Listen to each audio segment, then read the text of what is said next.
रसुलदा पठाण यांच्या निसर्गाशी जुळवून नाते या काव्यसंग्रहाचे प्रकाशन मान्यवरांच्या उपस्थितीत शानदार सोहळा संपन्न. आणि व्यासपीठासमोरील प्रमुख पाहुण्यांचे प्रथमतः मी हार्दिक स्वागत करतो.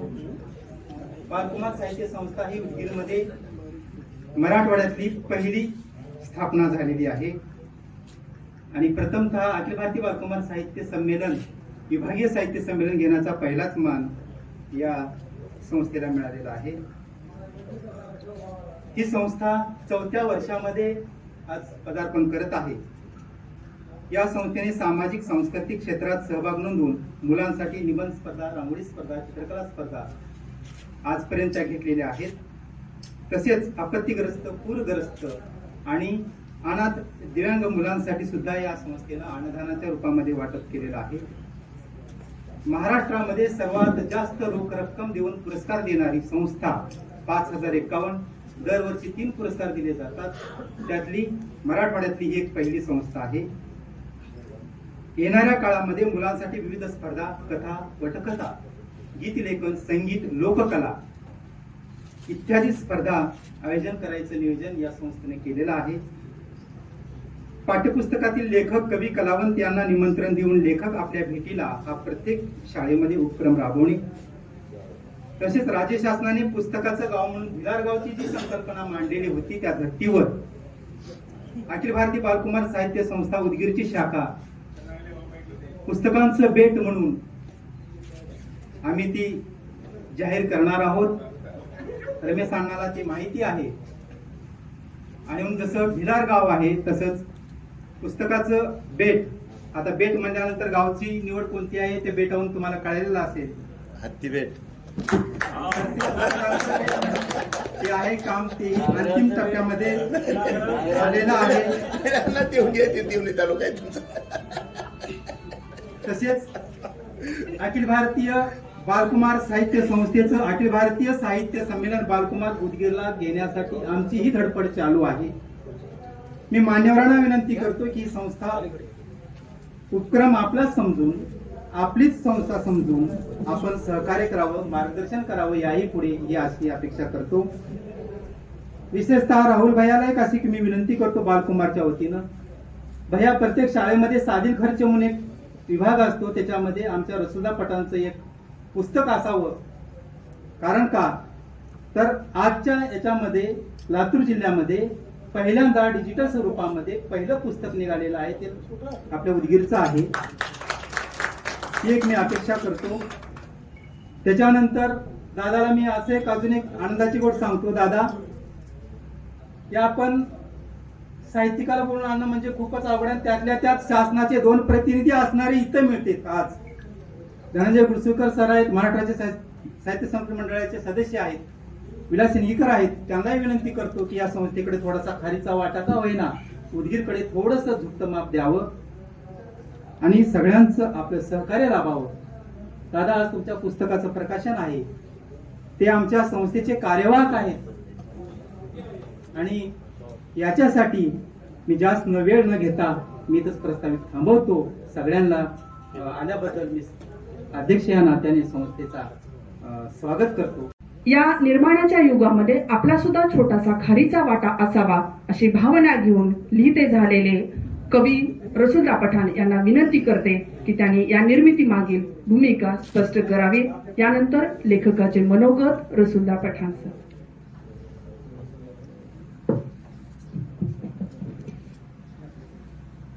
अखिल भारतीय मराठी बालकुमार साहित्य संस्था व शिवार प्रबोधन साहित्य मंच यांच्या वतीनं आयोजित माझ्या बालकविता संग्रहाचं प्रकाशन सोहळा या कार्यक्रमासाठी आपण सर्वजण उपस्थित राहिलात, त्याबद्दल मी माझ्या कुटुंबातर्फे सर्वप्रथम सर्वांचे ऋण व्यक्त करतो आणि आपल्या ऋणात राहू इच्छितो.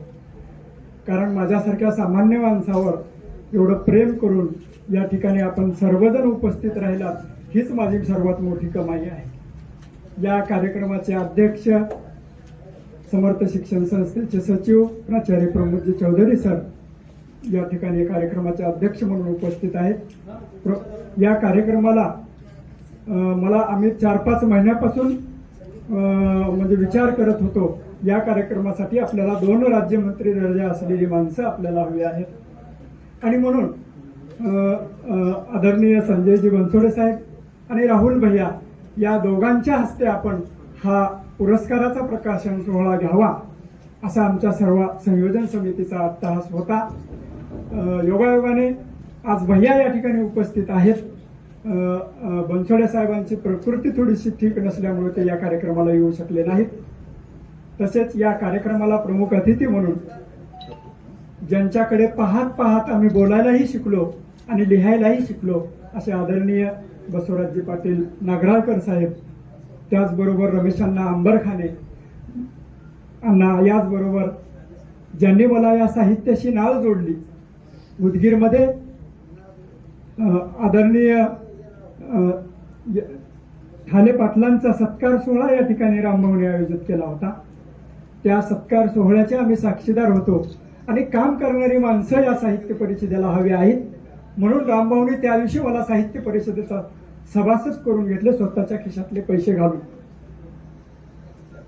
म्हणून या कार्यक्रमाला रामभाऊ असणं माझ्यासाठी सन्मानाचा भाग होता म्हणून मी रामभाऊंनाही विनंती केली. रामभाऊ या ठिकाणी उपस्थित आहेत. त्याचबरोबर 2 उदगीरचं भूषण, 2 माणसं उदगीर आणि जळकोटची साहित्य आणि संस्कृती मंडळावर सदस्य म्हणून गेलेली आहे. निश्चितच ते झुकतं माप आपल्या उदगीरला देतील म्हणून ते 2 या ठिकाणी साहित्यिक उपस्थित आहेत. त्याचबरोबर लोखोटिया साहेबांना आमचा स्नेह आहेच. एका शब्दात मी त्यांना सांगितलं बुवा कार्यक्रम घ्यायचा त्यांनी आपल्या सभागृहात घ्या असं त्यांनी सांगितलं आणि कार्यक्रमाला ते आज उपस्थित राहणार नव्हते. त्यांचा कौटुंबिक कार्यक्रम होता तरी पण साहेब या ठिकाणी उपस्थित राहिले. मला म्हणजे साहेब अनपेक्षित पाहिल्यावर मला ते थोडंसं हे भरून आलं कारण साहेब नाहीत असं म्हटलेलं होतंच. आणि माझा नेहमी त्यांचा माझ्या पाठीवरती हात असतो. सुखादुखामध्ये नेहमी जे सहभागी असतात असं आदरणीय व्यक्तिमत्व, माझे सहकारी आणि माझ्या कुटुंबाशी जीवाचे संबंध असलेले आणि आदरणीय प्राध्यापक महादेवजी स्वामी सर आणि आपण सर्वांचं मी या ठिकाणी शब्दसुमनाने स्वागत करतो. खरं म्हणजे एक नामोल्लेख मला या ठिकाणी आज करायचा आहे, ज्यांच्यामुळं मी पत्रकारितेमध्ये लिहिता झालो. स्वर्गीय व्यंकटेशजी चौधरी सरांनी मला त्या शाळेतून मी शिक्षण घेतलं आणि तिथंच मला नोकरीची संधी उपलब्ध करून दिली. आणि त्यानंतर त्यांचा आग्रह असा होता की त्यांना मी लहानपणापासून माहीत असल्यामुळं माझ्यातली चुणूक जणू त्यांनी ओळखली की काय. आणि मला ते नेहमी म्हणायचे की तू पत्रकारितेमध्ये थोडंसं लक्ष घाल, पत्रकारिता कर. आणि त्या काळात आदरणीय दगडे साहेबांना सांगून त्यांनी मला ग्रामीण भागामधून पत्रकारिता सुरुवात करायला लावली. यक्कुरका रोडवरून अण्णा मी 10 वर्ष पत्रकारिता केली आणि त्याच्यानंतर मला वाढोणा मिळालं आणि वाढोणा मिळत आज लोकमतनी मला उदगीरला शहर प्रतिनिधी म्हणून आणलेला आहे. म्हणजे लोकमतचाही या माझे खूप मोठा आधार आहे आणि लोकमतमुळं मी लिहिता झालो. आणि मग मी असं उदगीरमध्ये काम करत असताना अनेक लोकांशी जवळचे संबंध आले आणि साहित्य चळवळीशी मी जोडला गेलो आणि अखिल भारतीय बालकुमार साहित्य संस्था आम्ही उदगीरला पहिल्यांदा आणली आणि उदगीरला ही संस्था आपण घेतल्यामुळं या संस्थेला कार्यवाह म्हणून मला काम करता आलं. आणि मग या संस्थेचं काम करत असताना वेगवेगळे विद्यार्थ्यांचे उपक्रम आम्ही घेतले आणि मग हे उपक्रम राबवत असताना मला थोडीशी म्हणजे खंत वाटली की म्हणजे बालसाहित्यामध्ये आजपर्यंत जास्तीचं बालसाहित्य आलेलं नाही. बालसाहित्य खूप कमी लोक लिहितात आणि आपण थोडासा प्रयत्न करावा का, बालसाहित्य आपल्याला लिहिता येईल का असा थोडासा मी विचार केला. आणि मग मी आपल्याच परिसरातल्या आपल्याच भागातल्या सगळ्या त्याच्यामधल्या कविता ज्या आहेत, ग्रामीण भाग, समर्थ विद्यालय, तिथलं पर्यावरण, या सगळ्याशी जोडलेल्या कविता आहेत. पर्यावरण सोडून एकही कविता बाजूला नाही. मी मुलांना खिळवत ठेवण्याचा प्रयत्न या कवितेमधून केलेला आहे. सगळ्या कविता मला तर भावलेल्या आहेत, मुलाला नक्की भावतील. आपण सर्वजण त्या कवितांचं स्वागत कराल, भरभरून प्रेम द्याल अशी मी या ठिकाणी अपेक्षा व्यक्त करतो. माझा हा पहिला प्रयत्न आहे. हा प्रयत्न थोडासा कदाचित काही उणिवा असू शकतात कारण मी पुण्या मुंबईचा कवी किंवा लेखक नाही, ग्रामीण भागामधून लिहायला शिकलेलो आहे. आणि मला अभिमान वाटतो. माझ्यासारख्या सामान्य आणि पहिला प्रयत्न करणाऱ्या माणसाची कविता पुण्याचं बाहेरघर असलेलं पुणे या ठिकाणचं प्रकाशन मला मिळालं. आदरणीय संस्कृती प्रकाशनच्या माई सुनीताराजे पवार नावाजलेलं प्रकाशन आहे ते. देशभर त्यांच्या पुस्तकांचा वावर असतो. अशा प्रकाशनातून मला हा पुस्तक काढण्याचं भाग्य मला मिळालं. संपूर्ण जबाबदारी त्या प्रकाशनानं स्वीकारली आणि सुंदर असं पुस्तक या ठिकाणी त्यांनी बाजारामध्ये उपलब्ध करून दिलेलं आहे. आणि किशोर मासिकाला जे चित्र देतात, प्रतीक काटे म्हणून पुण्यातले चित्रकार आहेत, त्या चित्रकारांनी स्वतःहून आपल्या पुस्तकाला त्यांनी चित्र देतो म्हणून दिले. आणि म्हणून मला असं सगळं आपल्या मायेची म्हणजे माझ्यावर अफाट प्रेम करणारी माणसं मला मिळत गेली आणि मी हळूहळू या साहित्य चळवळीशी जोडत गेलो. रामभाऊनी तर मला खूप मोठी संधी उपलब्ध करून दिली. साहित्य संमेलनामध्ये आम्ही खूप म्हणजे जवळून रामभाऊला अनुभवता आला आणि सगळा डोलारा आम्हाला पाहता आला. निश्चित यापुढे साहित्याची मी सेवा करेन आणि आणखी काही चांगलं लिहिता येतं का त्याचाही मी प्रामाणिक प्रयत्न करेन. तुम्ही सर्वजण आलात, माझ्यावर प्रेम करणारी मंडळी इथं मला माझ्या पाठीशी आहे. माझा आज ऊर भरून आले. यापेक्षा जास्त काही मी बोलू शकत नाही. आणि आपण माझ्यावर जसं प्रेम करता तसं माझ्या कविता संग्रहावरही प्रेम कराल अशी अपेक्षा बाळगतो आणि थांबतो. जय हिंद, जय भारत. धन्यवाद. सृजनाचे हे बीज टाकतो कोण झोळीत माझ्या, पेरून उरते कसे चांदणे अरे खोळीत माझ्या. या मातीशी असेल माझे युगायुगाचे नाते, तरीच काही हिरवी पाने अरे ओळीत माझ्या. आपली अक्षरे हिरवी करणारे व मुलांना व फुलांना मित्र समजून लिहिते राहणारे रसुल्ला पठाण यांचे स्नेही स्वामी सर यांना मी विनंती करते की त्यांनी मनोगत व्यक्त करावे.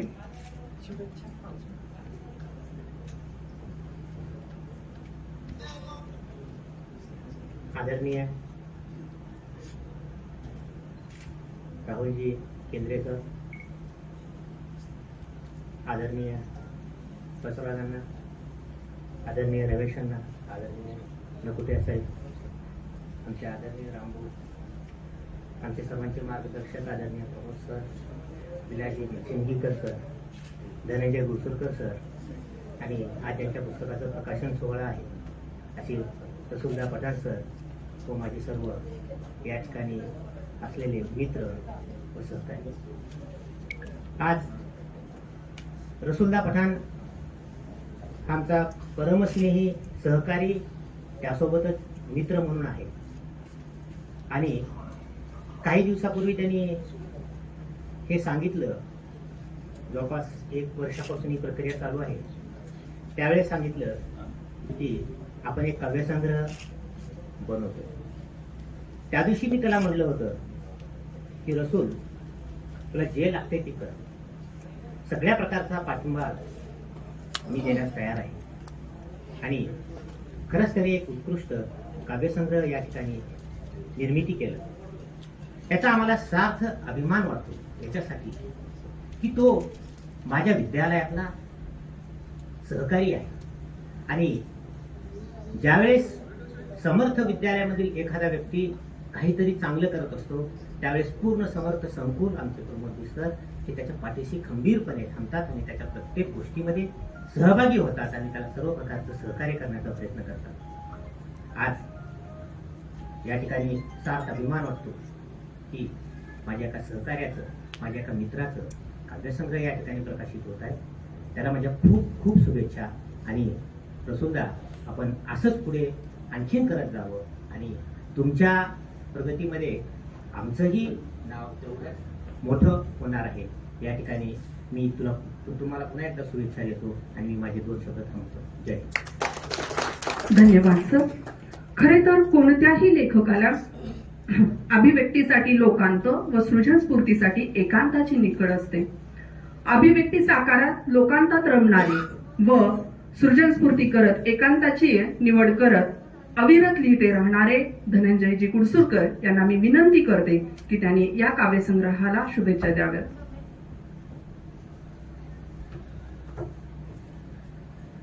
बालकुमार साहित्य परिषद उदगीर आणि शिवार प्रतिष्ठानच्या वतीने आयोजित रसूल पठाण यांच्या निसर्गाशी जुळवून नाते या काव्यसंग्रहाच्या प्रकाशन सोहळ्याचे अध्यक्ष, समर्थ परिवाराचा पुढच्या पिढीचा वारसा ज्यांनी समर्थपणे सांभाळला आहे ते आमचे स्नेही आदरणीय प्राचार्य प्रमोद चौधरी सर. या कार्यक्रमास ज्यांच्या हस्ते पुस्तक प्रकाशन होणार आहे आणि ज्या जिल्हा परिषदेमध्ये मी नोकरी करतो त्या जिल्हा परिषदेचे सन्माननीय अध्यक्ष आदरणीय राहुल भैया केंद्रे, राजकारणात राहून सांस्कृतिक जाणीवा जोपासत, लेखकांना लिहित करणारे आणि शब्दांना गौरविणारे आदरणीय बसवराज पाटील नागराळकर साहेब.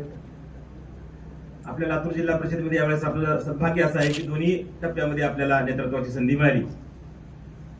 जिल्हा परिषदेचे माजी उपाध्यक्ष, मराठवाडा साहित्य परिषदेच्या केंद्रीय कार्यकारिणीचे सदस्य, 40व्या मराठवाडा साहित्य संमेलनाला त्यांनी उदगीरमध्ये ओढून आणलं आणि यशस्वी करून दाखवलं ते आमचे आदरणीय रामभाऊ.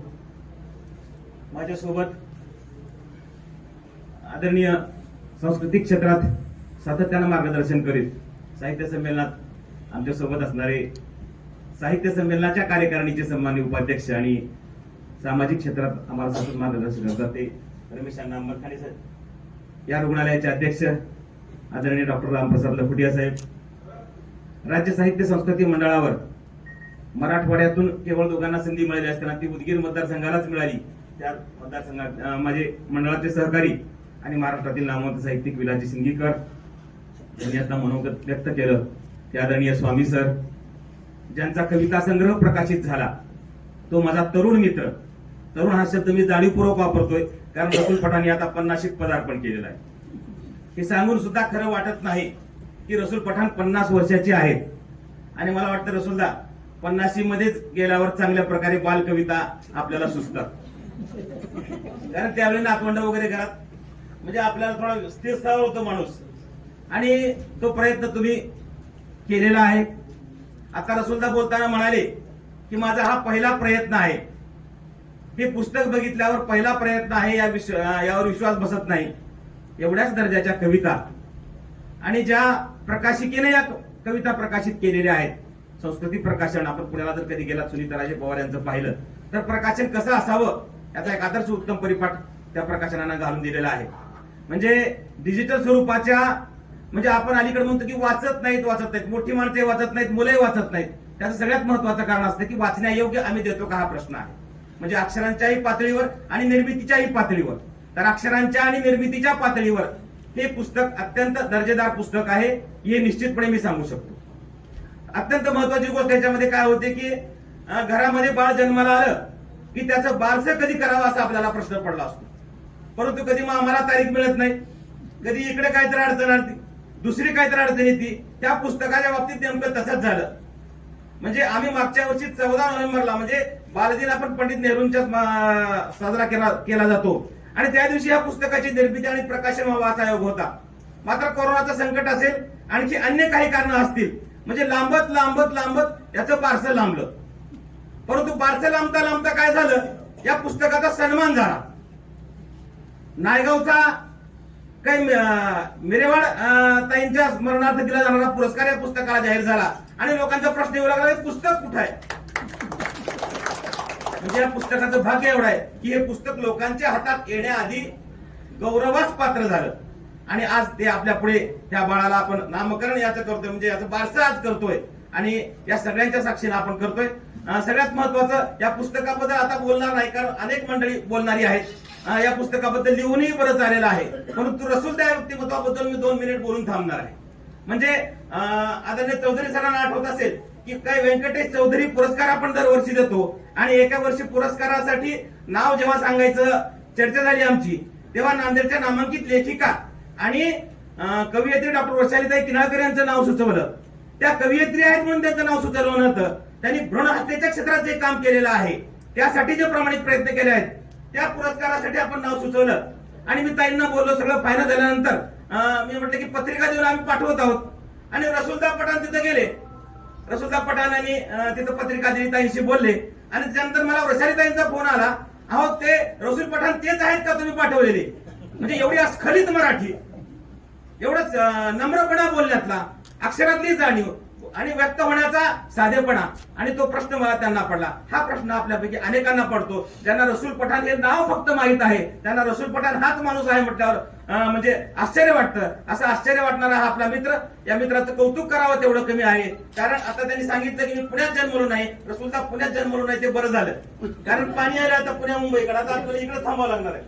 तर म्हणजे अक्षराशी जुळवून आती त्याची प्रेरणा त्यांची संस्था आहे. स्वर्गीय व्यंकटेश चौधरी यांनी पर्यावरणाच्या बाबतीत जे काम केलं आहे आणि आता पुढच्या पिढीत आपली जी सगळी नेतृत्व हे काम करत आहे, त्या पर्यावरणाला वाहिलेले पुस्तक आहे. या पुस्तकामध्ये चित्र जेवढी सुंदर आहेत तेवढी अक्षरं सुद्धा सुंदर आहेत. याच्यातल्या सगळ्या कविता वाचलेल्या आहेत. आणि सगळ्यात महत्वाची माझी विनंती आपल्याला असणार आहे की आपण प्रत्येकाने हे पुस्तक घ्यायचं आहे. 14 मार्चला मी रसूलदारांच्या घरी गेलो आणि त्यांना पैसे देऊन पुस्तक घेतलं. ते म्हणत होते पैसे नव्हते. म्हणलं रसूलदा या पुस्तकाचे पैसे घेतले पाहिजेत, कारण हे पुस्तक मी कुणाला तरी भेट देणार आहे. अशी काही पुस्तकं घेतली आणि छोट्या मुलांना भेट दिली. मुलं जर ही अक्षरे गुणगुणायला लागली तर आपल्याला पर्यावरण काय हे वेगळं सांगण्याची गरज पडणार नाही. हा संदेश रसूलदारांनी या पुस्तकामधून दिलेला आहे. आणि म्हणून आपल्या सर्वांना विनंती आहे की आपण निसर्गाशी जुळवूया, नातेशी आपण सगळेजण नाते जुळवूया. आणि राहिला प्रश्न साहित्य संस्कृती मंडळाच्या बाबतीत, माझा तर पुढे निश्चय आणि निर्धार असणार आहे. सिंकीकरजी सरजी माझ्या सोबत आहेत की साहित्य संस्कृती मंडळानं आजपर्यंत जे काम केलेलं आहे त्यामध्ये बालसाहित्य हे अत्यंत दुर्लक्षित राहिलेलं आहे आणि तो विषय पुढे घेऊन जाण्याचा आपण प्रयत्न करणार आहोत. बालसाहित्याच्या लेखनाच्या कार्यशाळा असतील, मुलांसाठीची संमेलनं असतील, मुलांसाठीच्या कार्यशाळा असतील, यासाठीचा प्रयत्न आपल्याला करायचा आहे. आपण आता एकच प्रार्थना करूया, हे कोरोनाचं संकट लवकरात लवकर दूर हो आणि आपल्याला सगळ्याला मुक्तपणे या निसर्गाशी नातं जुळवता यावं. या कार्यक्रमात आपण या संयोजन संस्थेनं मला बोलवलं, माझा सन्मान केला, मला बोलण्याची संधी दिली, याबद्दल आपणा सर्व रसिकांचे आभार मानून माझी जागा घेतो. धन्यवाद. धन्यवाद.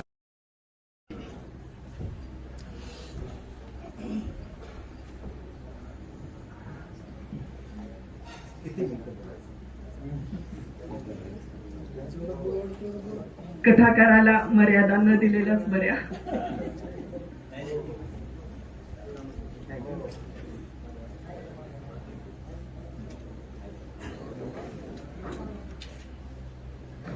काही मनोरंजन जो मुलांचे जडेल नाते प्रभूषितयांचे ही ब्रीदवाक्य घेऊन अखिल भारतीय मराठी साहित्य संस्था शाखा उदगीर च्या वतीने व शिवार साहित्य प्रबोधन मंच उदगीर संयुक्त विद्यमाने रसूलदा पठाण लिखित निसर्गाशी जुळून नाते या बालकविता संग्रहाच्या प्रकाशन सोहळ्याचे अध्यक्ष, जिल्हा परिषदेचे ही अध्यक्ष माननीय श्री राहुल भैया केंद्रे साहेब, या कार्यक्रमासाठी उपस्थित असलेले मतदाराच्या मनातील आमदार असं आम्ही म्हणायचं त्यावेळेस, असे आमचे मार्गदर्शक महाराष्ट्र एज्युकेशन सोसायटीचे अध्यक्ष माननीय श्री बसवराजी पाटील साहेब, त्याचबरोबर मुंबईला यशवंतराव चव्हाण सभागृहामध्ये राज्य पुरस्कार वितरण सोहळा होता आणि त्या सोहळ्यामध्ये महाराष्ट्रातून बरेच लोक आले होते. परंतु माझ्या भागातला एक व्यक्ती, सामाजिक कार्यकर्ते माननीय अमरखाने साहेब तिथे मला दिसले आणि माझा गुरु म्हणून आला. त्यांनी मला प्रेमाने आशीर्वाद दिला. असे आमचे रमेश अमरखाने साहेब या संकुलाचे प्रमुख, ज्यांना सगळ्यात सुंदर काम जर कोण करत असेल तर नेत्र रुग्णालय करत असतं. हे निसर्ग पाहण्याची दृष्टी म्हणजे निसर्गाचे नातं जोडण्याचं काम डोळे करत असतात आणि डोळे देण्याचं काम लकोटिया साहेब करत आहेत. ते आजच्या कार्यक्रमाचे प्रमुख पाहुणे डॉक्टर रामप्रसाद लकोटिया सर, त्याचबरोबर मंचावर उपस्थित असलेले स्वामी सर, माझे मित्र महाराष्ट्र राज्य आणि साहित्य संमेलनाचे सदस्य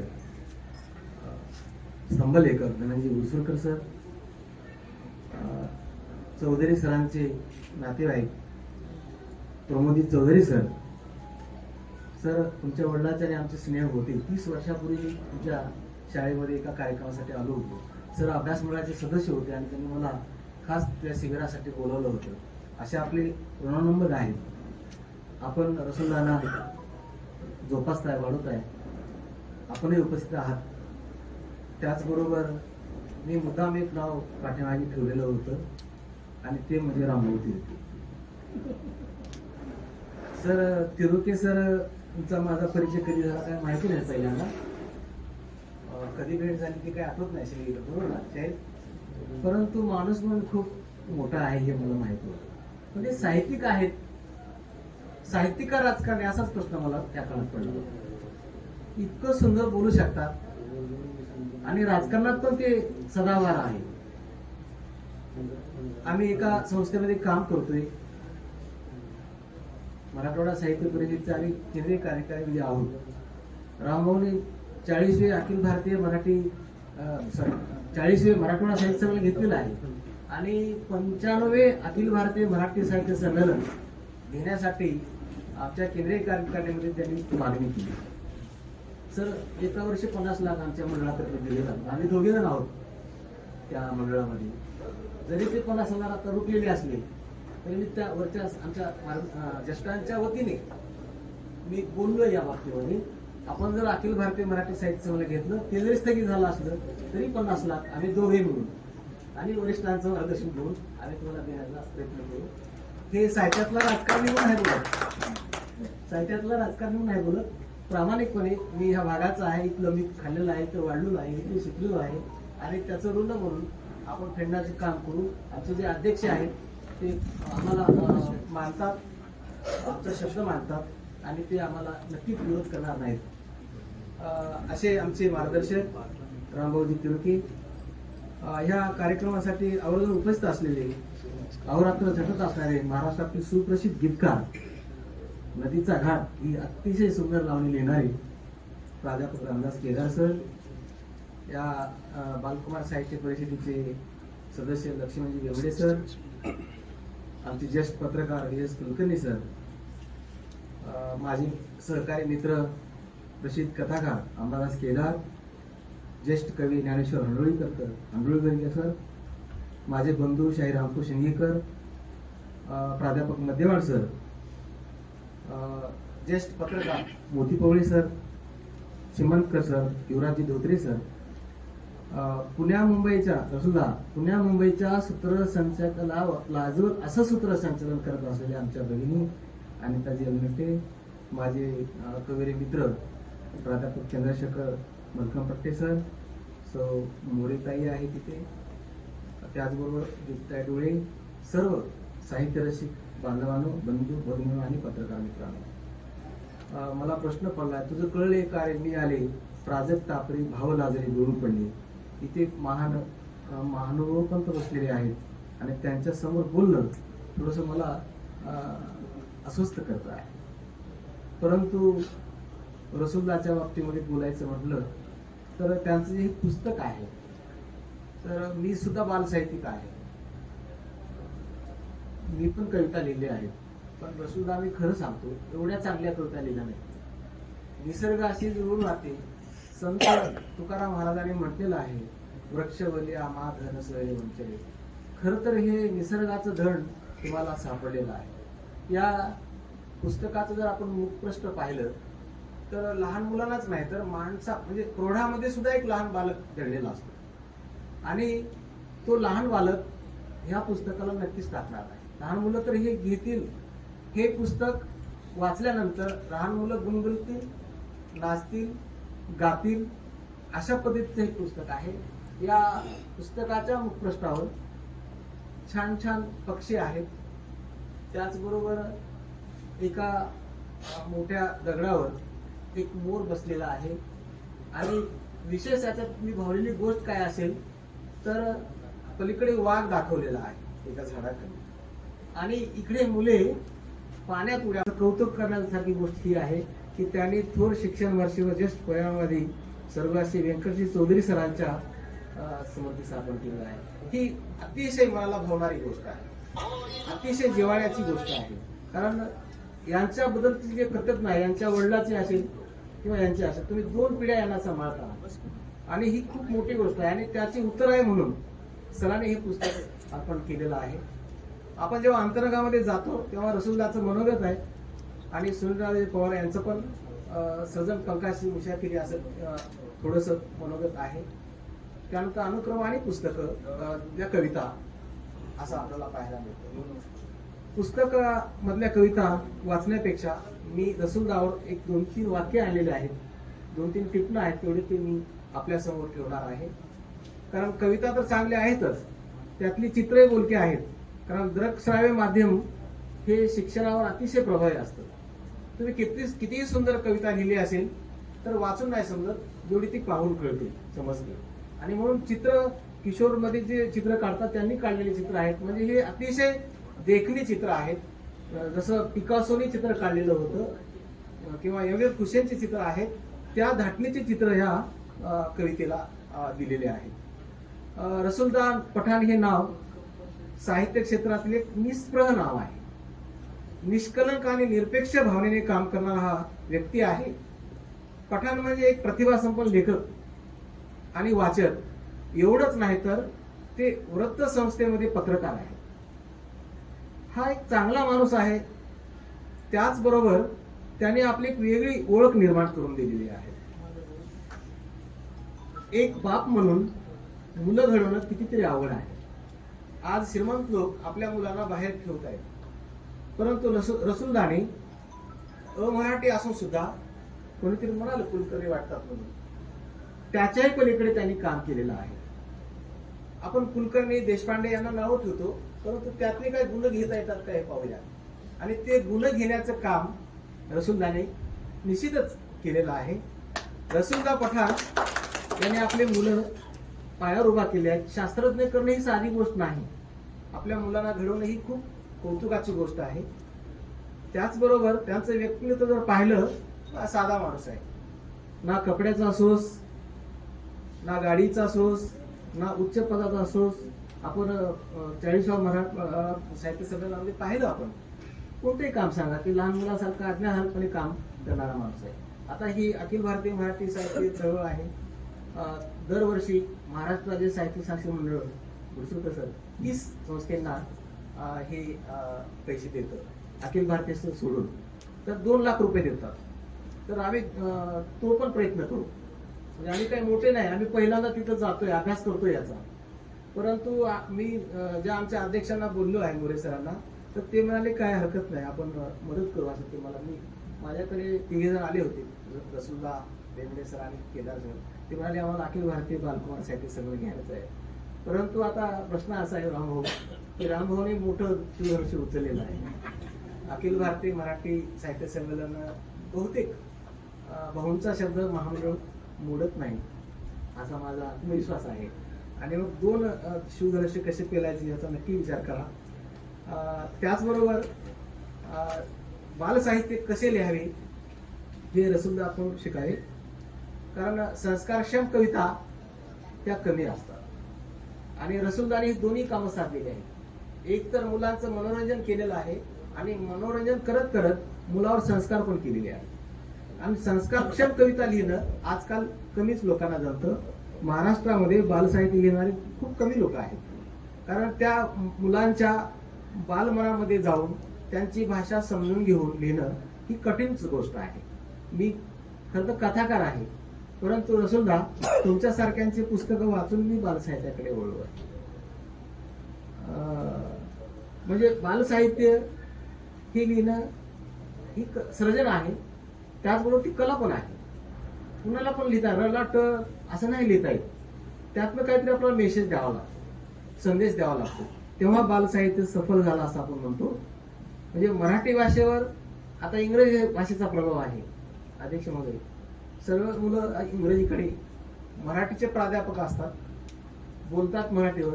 राजकीय नेते सुद्धा मराठीवर गळे काढतात. महाराष्ट्र पेटवून देऊ म्हणतात, मराठी टिकली पाहिजे म्हणतात. मुलं कॉन्व्हेंट स्कूलमध्ये असतात. रसूलदा अमराठी असून सुद्धा आपले मुलं मराठीमध्ये शिकवले आणि मराठीमध्ये लेखन करतायत, अस्खलित मराठी बोलतात. ही अतिशय महाराष्ट्राच्या दृष्टीने अभिनंदनीय गोष्ट आहे, कौतुकास्पद गोष्ट आहे. एवढंच नाही तर ते ग्रंथपाल आहेत, शिक्षक नाहीत. खरं तर साहित्य शिक्षकच लिहितात किंवा प्राध्यापक लिहितात. किंवा जास्तीत जास्त 70% इंग्रजचे शिक्षक किंवा प्राध्यापक कविता किंवा साहित्य लिहित असतात. तर तो ग्रंथात रमणारा माणूस कविता लिहितो, ही पण कौतुकाची गोष्ट आहे. त्यांचं मी मनापासून या बाबतीमध्ये पहिल्यांदा अभिनंदन करेन. कारण कवितेमध्ये गाव येतो, झाडे येतात, निसर्ग येतो, पक्षी येतो, जादूगर येतो, चंद्र येतो, तारे येतात. हे सगळे निसर्गाशी नाते सांगणाऱ्या गोष्टी आहेत. परंतु पूर्वीच्या काळी चंद्राला खूप सुंदर सुंदर उपमा दिल्या जात असत. मुलींच्या बाबतीमध्ये पाहिलं की चंद्राची उपमा द्यायची, पण आता चंद्राला आपण समजून घेतलो आहोत. चंद्र कसा आहे म्हणजे निंबोनीच्या झाडामागे जो चंद्र आहे तो तर मुलांना पाहिजेच, परंतु विज्ञानाची दृष्टी ठेवून वैज्ञानिक दृष्टिकोन जपत चंद्र अभ्यासणे हे किती महत्वाचं आहे, अशा पद्धतीचं लेखन रसूलदानी आपल्या ह्या काव्यसंग्रहामध्ये केलेलं आहे. कुठलाही लेखक सतत वाचन करत असेल, सतत वाचन मनन आणि चिंतनातून प्रगल्भ साहित्य निर्मिती होत असते. पहिलं जरी बाळ असलं तरी ही सुंदर आहे केदारजी, एवढा सुंदर काव्यसंग्रह ह्या वर्षात डिजिटल मी पाहिलेला नाही. चित्र इतके मी भावले मला आहेत. मी चित्र कविता कवीच असल्या पाहिजेत, तोही धाटणी ह्या ठिकाणी त्यांनी पाळलेली आहे. वर्तपत्रामध्ये लेखन करत असताना त्यांनी खूप लेखकांना मोठं केलेलं आहे.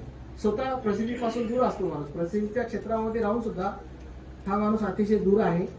परंतु दूर असून सुद्धा त्याने या काव्यसंग्रहाच्या निमित्ताने कसदार असे संपन्न कविता मुलांच्या मनामनामध्ये ओठावर गुणगुणायला लावेल अशा पद्धतीच्या कविता यांनी यामध्ये दिल्या आहेत. त्या सर्व कवितांना एक प्रकारचा नाद आहे. रसूलदार तुमच्या परिसरातला ह्या कवितेला एक नाद आहे, लय आहे आणि ताल सुद्धा आहे. आणि ह्या कविता लहानापासून मोठ्यापर्यंतच्या ओठावर नक्कीच लोक गुणगुणतील असा मला विश्वास वाटतो.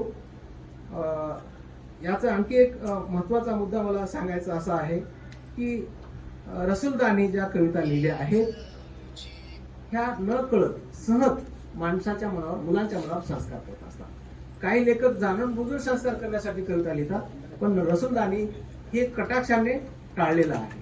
आणि ह्या कविता संग्रहाचे एक मोठेपण आहे.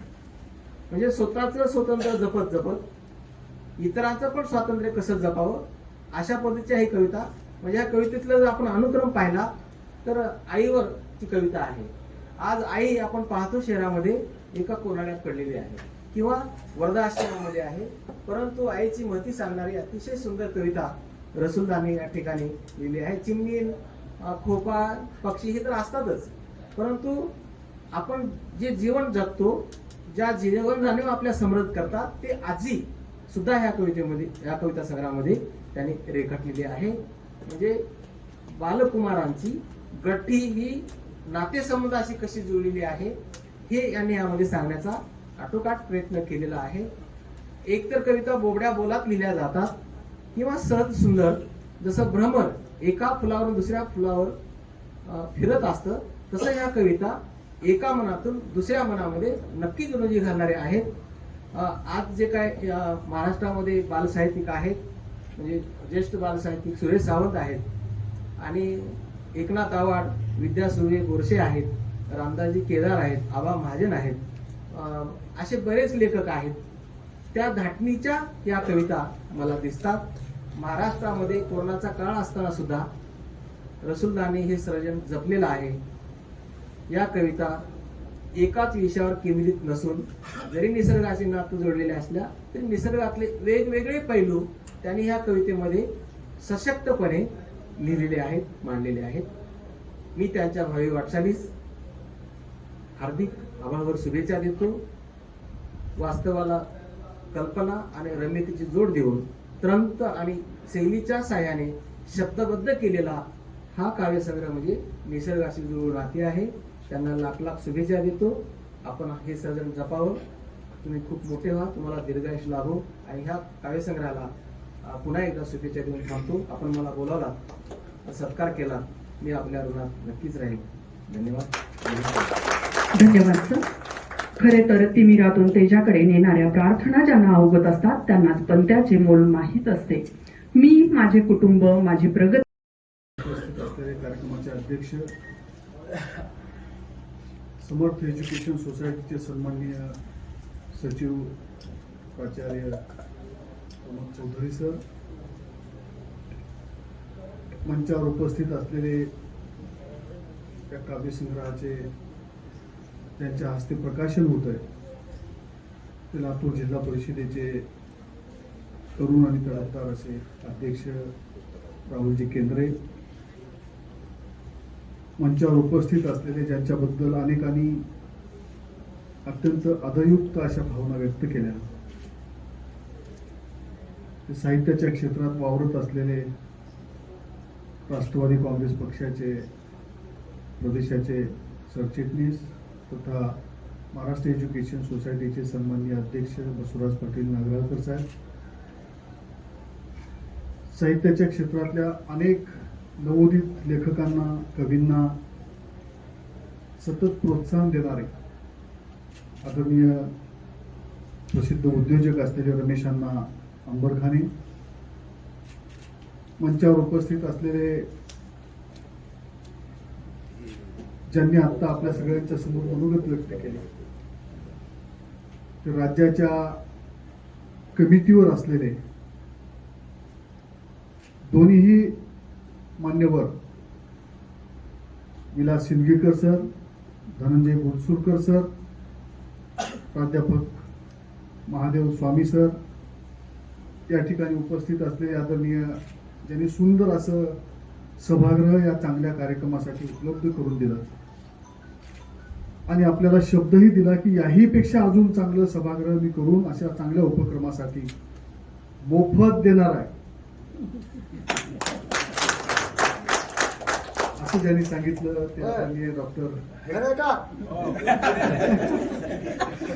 लखोटिया सर. असं चांगलं उपक्रम आहे.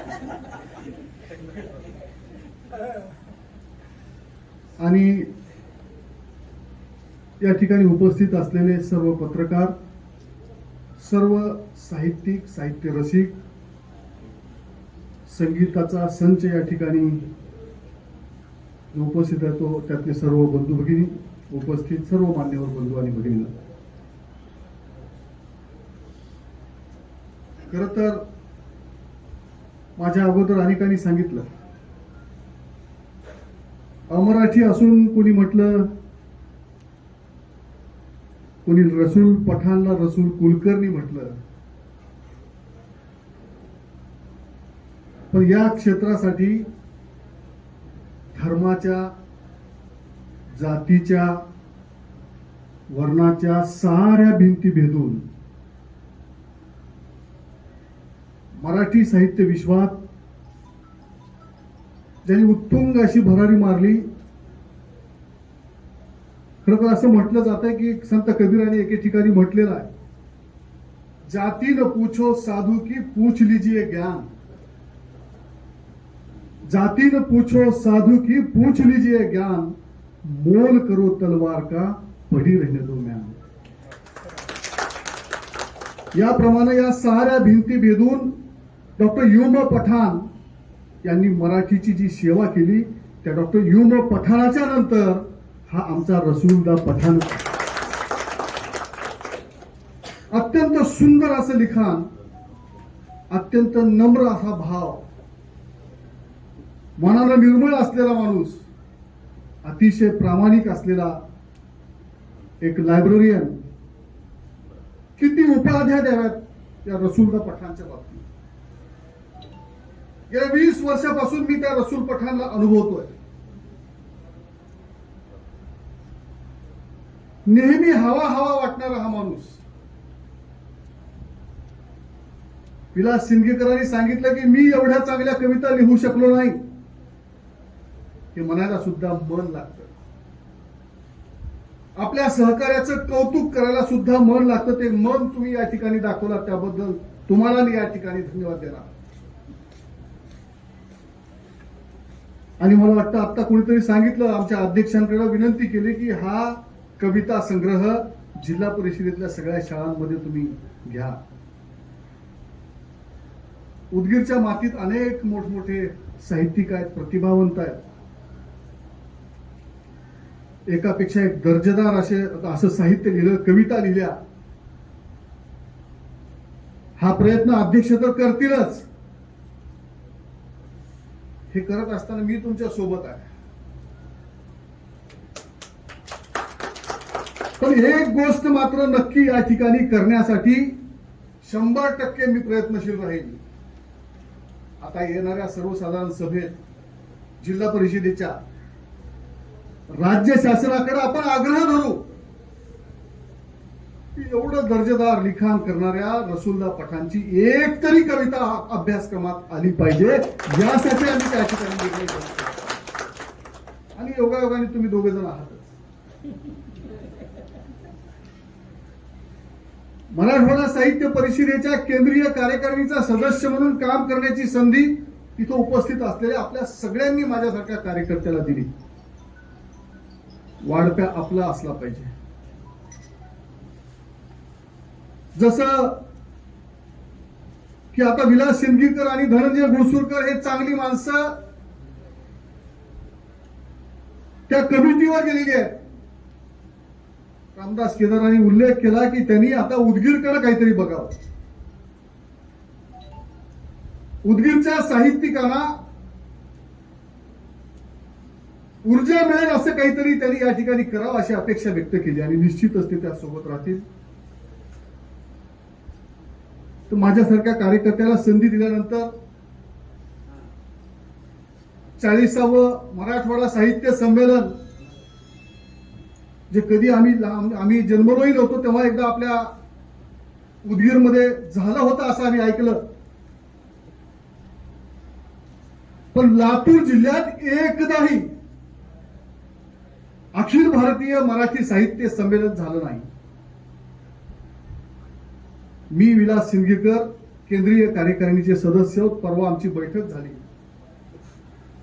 त्या बैठकीत महामंडळाच्या साऱ्या पदाधिकाऱ्यांना अक्षरशः आम्ही भांडलो. सगळ्या जिल्ह्यांना तो बहुमान मिळाला. परवा धाराशिव उस्मानाबादला तो बहुमान मिळाला मागच्या वर्षी कोरोना होण्या अगोदर. नांदेडने घेतलं, बीडवाल्यांनी घेतलं, परभणीला झालं.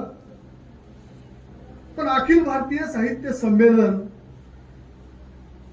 93 साहित्य संमेलन झाले. 94 साहित्य संमेलन नाशिकला डिक्लेअर झालं, ते काही झालं नाही. ते होईल का नाही मला माहित नाही. पण त्याच्यानंतरचं अखिल भारतीय मराठी साहित्य संमेलन, खरं तर आमच्या वयात आम्ही अनेक ठिकाणचे साहित्य संमेलन प्रत्यक्ष जाऊन त्या ठिकाणी अनुभवले, पाहिलं. या साहित्य संमेलनानं मानवी मनाची कशी मशागत होते, मानवी मनं कशी उभी राहतात, हे सगळं साहित्य संमेलनात आम्हाला पाहायला मिळतं. एक दिशा बदलून जाते. अनेक चांगले ठराव या ठिकाणी आपल्याला करून घेता येतात. म्हणजे 94 साहित्य संमेलनात उदगीरसाठी मला आठवत नाही कोणी साहित्य संमेलन अखिल भारतीय इथं मागितलं म्हणून.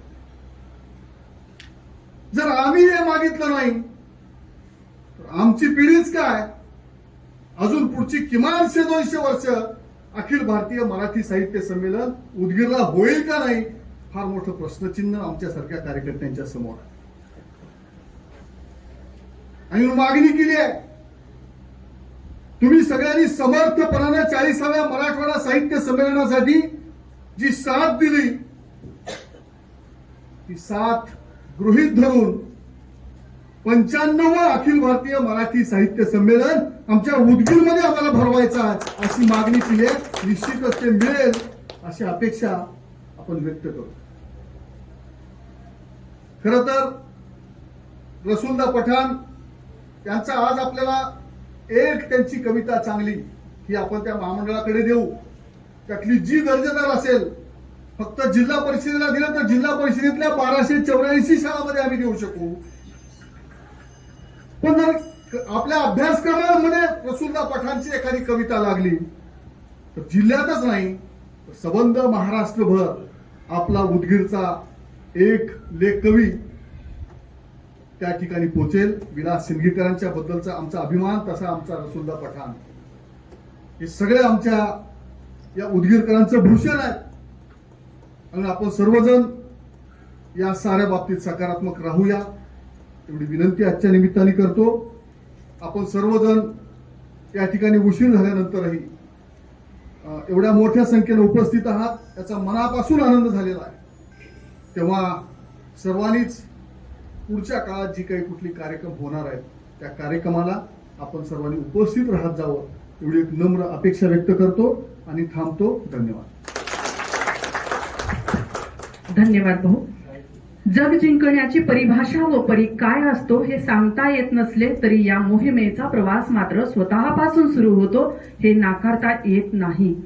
या स्वच्या प्रवासात स्वतःपासून सुरुवात करणारे आमचे मार्गदर्शक माननीय श्री रमेशांना अंबरखाने यांना मी विनंती करते की त्यांनी मनोगत व्यक्त करावे.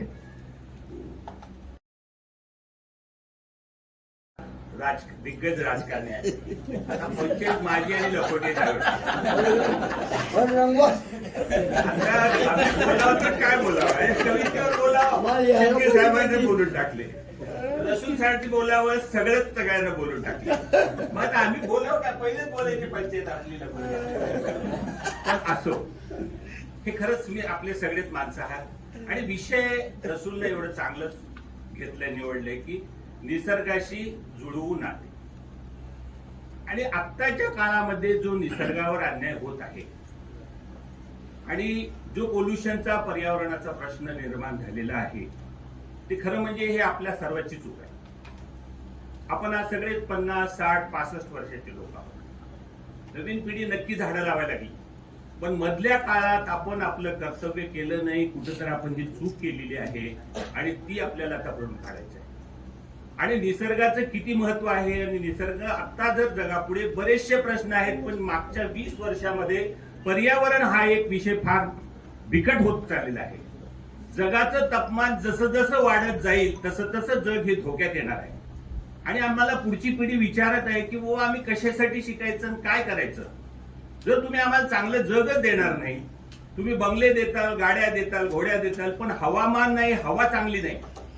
सांगायला दुःख वाटतंय की जगातल्या 20 चांगल्या शहरामध्ये आपलं कुठंच नाव नाही, पण जगातल्या 20 खराब शहरामध्ये 14 शहर आपले भारतातले आहेत.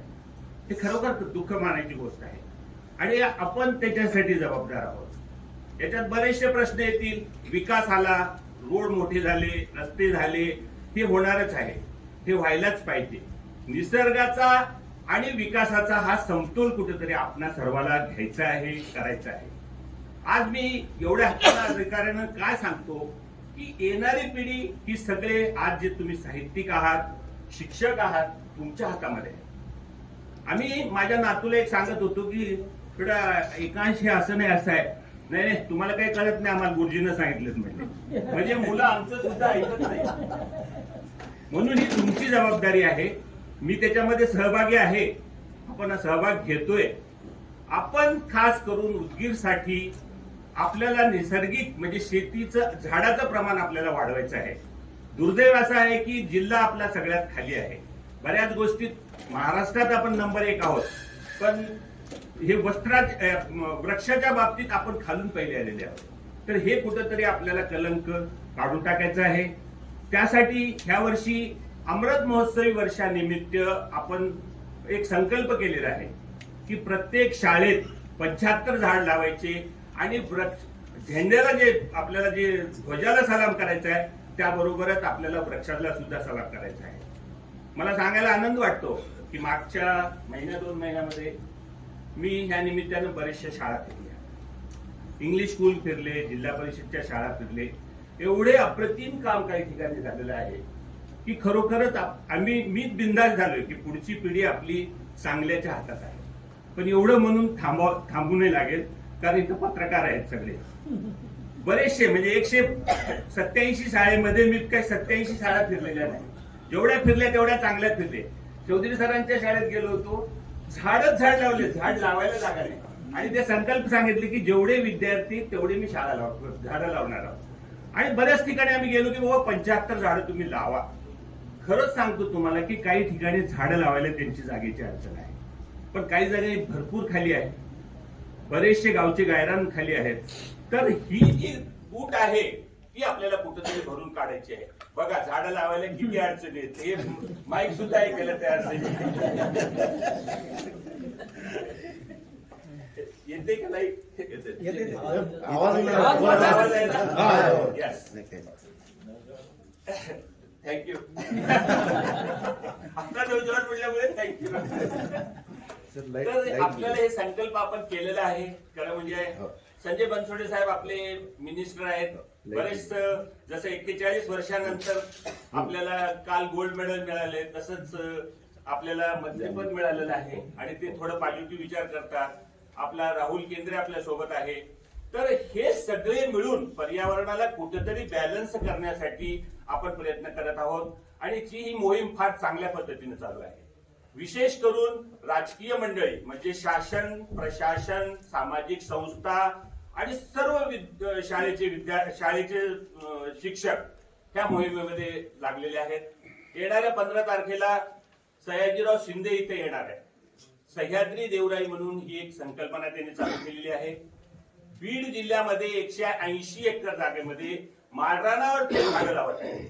लातूरला झरीला लावत आहेत. तिथं आम्ही जाऊन आलो, 50,000 झाडं लावलेली आहेत. आत्ताच आमचे मित्र बसवराज पाटील हे नागराळला आपण व्ही.एस. कुलकर्णी जसं म्हणतात की हत्ती बेट, तसं नागराळचं एक बेट आपण तयार करणार आहोत. बरेचसे तज्ञ मंडळी येऊन गेलेले आहेत. कसं आहे की तुम्हाला झाडासोबत काहीतरी गुंतून ठेवण्यासाठी लागतंय. त्यासाठी फुलपाखरू गार्डन, रॉक गार्डन ह्या सगळ्या संकल्पना आपण तिथं करणार आहोत. रामदासला मला सांगायचं आहे, रामदास केदार, की आपण जी हत्तीबेटवर पुस्तकाची शाळा करणार होतो त्याला बरंच वेळ व्हायला लागले. पण मी तुम्हाला विनंती करतो की येणाऱ्या 15 तारखेच्या आत आपण तिथं पूर्ण करावं आणि काही अडचण असेल तर मी आहे. मला वाटतं मी 2-3दा जाऊन आलो, तिथं झालेली नाही. म्हणून रामदास म्हणतात चुकला का काय कलर लावायचं तर त्यालाही तयार आहे. कपाट दिलं तर कलर लावायला किती वेळ लागते, तर ते आपण करू. मला वाटतं की आपण सर्वच जण इथं सुजाण नागरिक बसलेले आहोत. येणाऱ्या पिढीला चांगलं वातावरण देणं हे पहिलं कर्तव्य आहे असं समजून प्रत्येकाने झाडाच्या प्रती प्रेम व्यक्त करावं, झाडं कसं जगवावं, कसं लावावं याच्यासाठी काम करावं असं मी सगळ्यांना विनंती करतो. मी नेहमी सांगत असतो की बरेच जण म्हणतात की झाडं लावली जातात पण जोपासली जात नाहीत. मुलाला सांभाळण्यासाठी आई वडील असतात, झाडाला फुलाला सांभाळणारा कोणीही नसतंय. जाता जाता आपणच एक पान वडतो, एक झाड वडतो, जनावर सुद्धा जाता जाता त्या झाडाला खेटून जातो. त्यामुळे ह्या गोष्टी होणं फार अवघड आहे, अवघड काम आहे, पण हे करणं गरजेचं आहे. आपण सर्वजण मिळून करूया. अजून बरेच जण बोलणार आहेत. मला इथं बोलवलं. रसूल, तुमच्याबद्दल काही मी वेगळं बोलत नाही. रसूल, रामदास हे सगळेच माझे सहकारीच आहेत. आम्ही गांधी विचार मंच सुरुवात केलेलं होतो, ते सगळे हेच घेऊन गेले. जगन्नाथाचार्यात कोण ओढून नेले की फुकट श्रेय मला मिळालं. ती श्रेय मी घेणार नाही, जाहीर तुम्हाला सांगतो. ते एक म्हण आहे, करते हो तुम कन्हैया नाम मेरा होता है म्हणल्यासारखं हे सगळेच केले. धनंजय ज्या एक दिवशी नव्हता तर मी परेशान झालो. तरी अशी मंडळी आहेत. लहानपणी आम्हाला वाटायचं कवी कसा असतो, लेखक कसा असतो बघायला पाहिजे, पण आता सोबत असल्यावर अरे असेच असतील का वाटतं. विलास शिंदगीकर बद्दल तर खरं सांगायची, त्यांची शाळेत गेलो होतो मी. नैसर्गिक शाळा आहे, नदीच्या किनारी आहे, फर्स्ट क्लास आहे आणि कुठेही त्यांचं नाव धनंजयचं आहे. सगळे साहित्यिकेचं नाव ऐकलं की माझं तर ऊर भरून येते. मला साहित्यातलं फार कळतंय अशातला भाग नाही, पण तुम्ही आमचे आहोत आणि तुम्ही मोठे आहात एवढंच या क्षणी सांगतो. रसूल, तुम्हाला एवढंच सांगतो की तुमची सगळे तारीफ केले.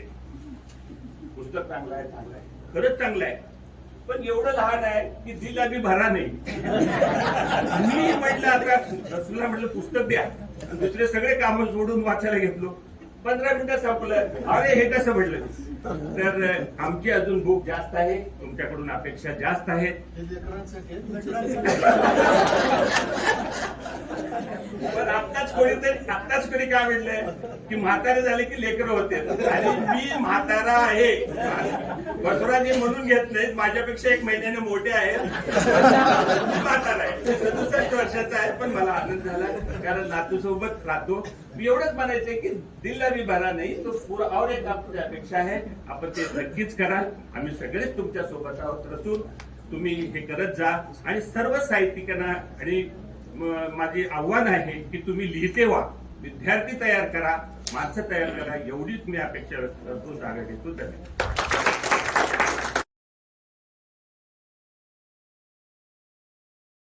की पुढारी वाटता, खालची पॅन्ट बघितलं की साहित्यिक वाटता, आणि चप्पल बघितलं तर वनरक्षक वाटता. आमचे मित्र रमेश आंबेडकर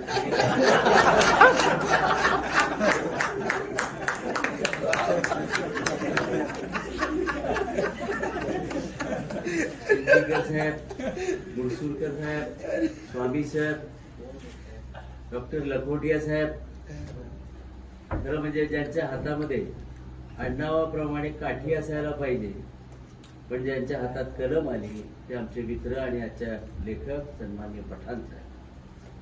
समोर सगळ्यांचीच नावं घेता येतात, बरेच पत्रकार आहेत, पण एक सौ सोनार की एक लवारची म्हणतात, त्याप्रमाणे एक नाव घेतलं की सगळ्याला लागू होतं. ज्येष्ठ पत्रकार, आमचे मार्गदर्शक, आमच्या चुका दर्शवणारे, कधी असताना कधी नसताना, तुमचं नाव घेतलं नाही.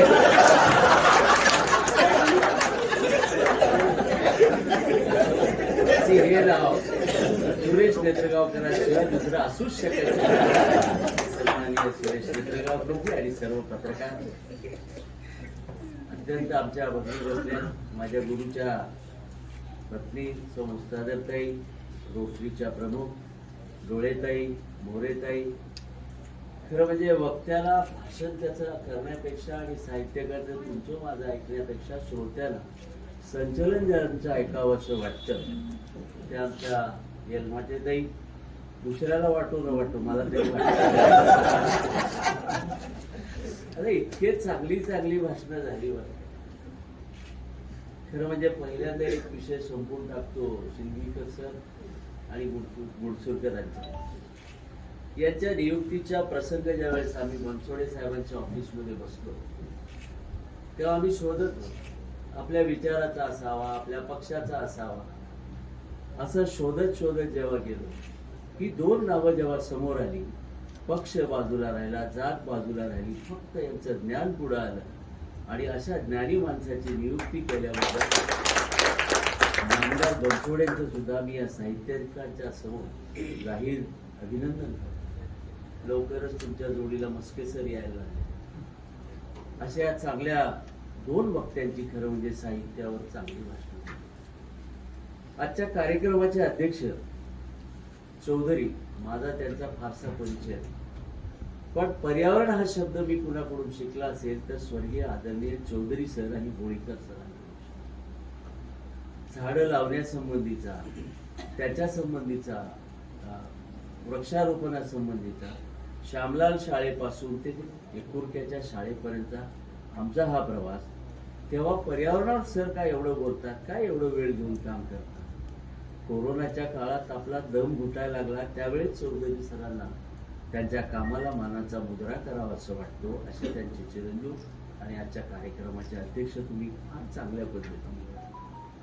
मग असे डॉक्टर लखोटिया साहेब म्हणत होते की ही जागा आमची नेत्रसभा आहे ना, नेत्र मंदिर असा त्याचा उल्लेख केला.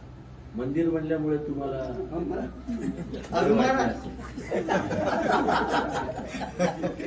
याला तुम्ही मंदिर म्हणा, मस्जिद म्हणा, दर्गा म्हणा, जिथून जे मिळतं ज्ञान, मनाला शांती मिळते ते. आणि खरं म्हणजे या मंदिरामध्ये निसर्गाचं ज्ञान बालमनाला देणाऱ्या पुस्तकाचं प्रकाशन हा अत्यंत चांगला योग या स्थळामुळे घडून आला आहे, त्याचाही मला आनंद वाटतो. खरं म्हणजे रसूलभाई संबंधी सगळेच बोलले. बोलताना पठाण या नावाबरोबर त्याची जात आणि त्याची भाषा त्याच्या मागे लागते. हे आपल्या देशाचं आजचं दुर्दैव आहे. साहित्य सुद्धा जर विचारतात की पठाणची भाषा ऐकल्यानंतर तो मुसलमान वाटत नाही, म्हणजे मराठी भाषा ही फक्त मुसलमानाशिवाय इतरांनी बोलावी किंवा कुलकर्णी जोशांनी बोलावी. सुरेशची भाषा रफ जरी असली, नेत्रगावकरांनी बोलावी.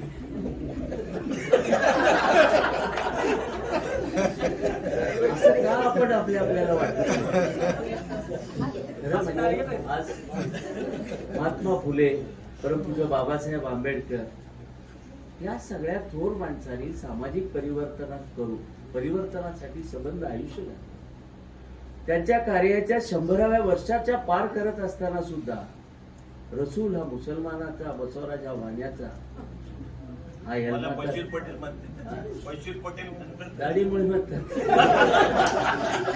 म्हणजे एक प्रतीक माझ्याकडे आहे म्हणून म्हणजे आपण दाढी ठेवला तरी मुसलमान, आणि लांब दाढी ठेवली तर साधू संत. म्हणजे हे आपण प्रतीक सुद्धा, भाषा सुद्धा वाटून घेऊन आमच्या पुढच्या पिढीला संस्कार काय देणार आहे, माझ्या पुढे हा खरा. पण जेव्हा हे पुस्तक मी बघितलं, खरं म्हणजे मला तुम्ही पुस्तक अगोदर द्यायला पाहिजे. त्यांना असं वाटलं की हे साहित्य क्षेत्रातले नाही, राजकारणी असल्यामुळे वाचन हा विषयच नाही. ज्ञानाचं जड पुस्तक हातात देऊन अज्ञानी माणसाला उगाचच बडबड करायला लावण्यापेक्षा काय जमल ते घंटाभर बोलतील, अर्धा घंटा बोलतील, ऐकून घ्यावं म्हणून त्यांनी मला काय पुस्तक दिलं. पण रसूल मला एक आवडलेली गोष्ट, मुखपृष्ठावरच्या चित्राची माझी परिभाषा सिंदगीकर तुम्ही केलेली परिभाषा साहित्यिक अत्यंत चांगली आहे. पण मला जे आवडलं, ह्या तुम्ही जरा लक्षपूर्वक जर बघितला, एका बाजूला वाघ आहे, दुसऱ्या बाजूला मोर आहे. वाघाच्या बाजूचा मुलगा उडी मारून पळतोय आणि मोराच्या बाजूचा 2 मुलं एकमेकाच्या खांद्यावर बसून प्रवास करतात. वाघासारखं बळ तुमच्याकडे असावं आणि विकासाची झेप तुम्ही घ्यावं असं त्याचं प्रतीक समजतो, बल्याचं प्रतीक समजतो. पण तुम्ही पळत असताना इतरांना मोरासारखा आनंद द्यावा, तुमचा पिसारा विज्ञानाचा खुलावा, तर आपल्याला कुणाला तरी पाठीवर घेऊन पुढे जावं अशी कल्पना या चित्रकाराची आणि या लेखकाची असावी असा माझ्यासारख्या अज्ञानी माणसाला वाटतं. मी त्यातली सहज एक कविता वाचली आता बसल्यावर, सभा नावाची कविता वाचली. मी बाबुराव अर्नाळकरांचा नेहमी विषय घेतो, कारण मला लालच होती किंवा व्यसन होतं बाबुराव अर्नाळकरांची पुस्तकं वाचायची. त्यावेळेस बरं वाटायचं, झुळझुळ वारा होता, हातात हात कुणाचा नसतानाही त्यांनी ती भाषा उभं करत होते. सिंदगीकर नशिबात ते कधी आलं नाही. हातात हात नसताना हात घेऊन चाललेली, उगवता सूर्य होता, मावळता चंद्र होता, काय काय लिहायचे. पण सभा नावाची जेव्हा मी कविता वाचली, तुम्ही सभाच राजकारणी पहिले सभा वाचताना आमच्याविषयी काय टीका केली का गुणगायली, आणि खरंच मी हे का निवडलं, पण बघितलं सभा पक्षाची, प्राण्याची सभा दाखवली. पण हे सभा दाखवताना तो बडबडला असं नाही, त्या पक्षाचे गुणवैशिष्ट्य काय आहेत ते त्या सभेमध्ये दाखवलं.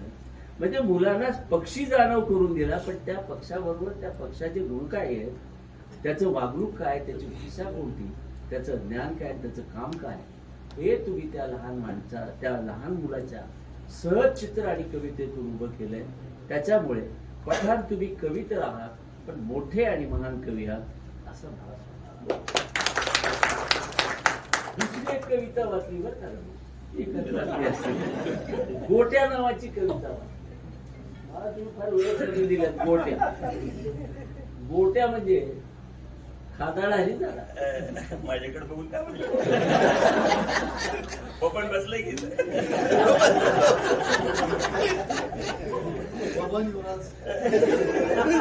पत्रकाराबद्दल चांगलं वाईट आपण बोलण्याची हिंमत करू नये. खरं बरं, विषय निघाला, कधी कशाचा अर्थ लावती शपथ सांगतो. रामभाऊ आले म्हणले आपल्या महाराष्ट्र उदयगिरी महाविद्यालयात आपल्याला हे साहित्य संमेलन आहे.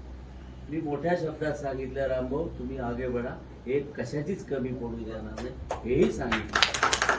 गंमत म्हणून सांगितलं, मला एका गोष्टीची भीती आहे रामभाऊ, आतापर्यंत काय वाईट साईड बोलून घेतलो नाही, पण जरा इथले पत्रकार जर ऐकत असतील तर पहिलं त्यांना विचारा हे घ्यावं का, नाहीतर कोणत्या दिशेला नेतील, कोणत्या ह्याला ठेवतील, याचा नियम नाही. तर मागं आपण बघितलं, करणाऱ्याच्या बिचाऱ्याचा हेतू शुद्ध असतो, पण प्रत्येक साहित्य संमेलन काहीतरी उकरून निघाल्याशिवाय मराठी बाणा आपला पूर्णच होत नाही. हे कसलं साहित्य, कोणाचा वाईट हेतू असतो साहित्यकाचा, कोणाचाच हेतू वाईट नसतो, पण तो दिसतो तुमच्या दृष्टीने. म्हणून नंतर काही निघण्याच्या ऐवजी रामभाऊ अगोदरच यांची बैठक आणि यांच्याकडून जे काय चांगलं असेल, कुणाला बोलवायचं कुणाला नाही बोलवायचं, तो डावा का उजवा, तो काळा का गोरा, असं ह्याच्याकडे बघायचं असं मला वाटतं. म्हणून रामभाऊनी विषय काढला.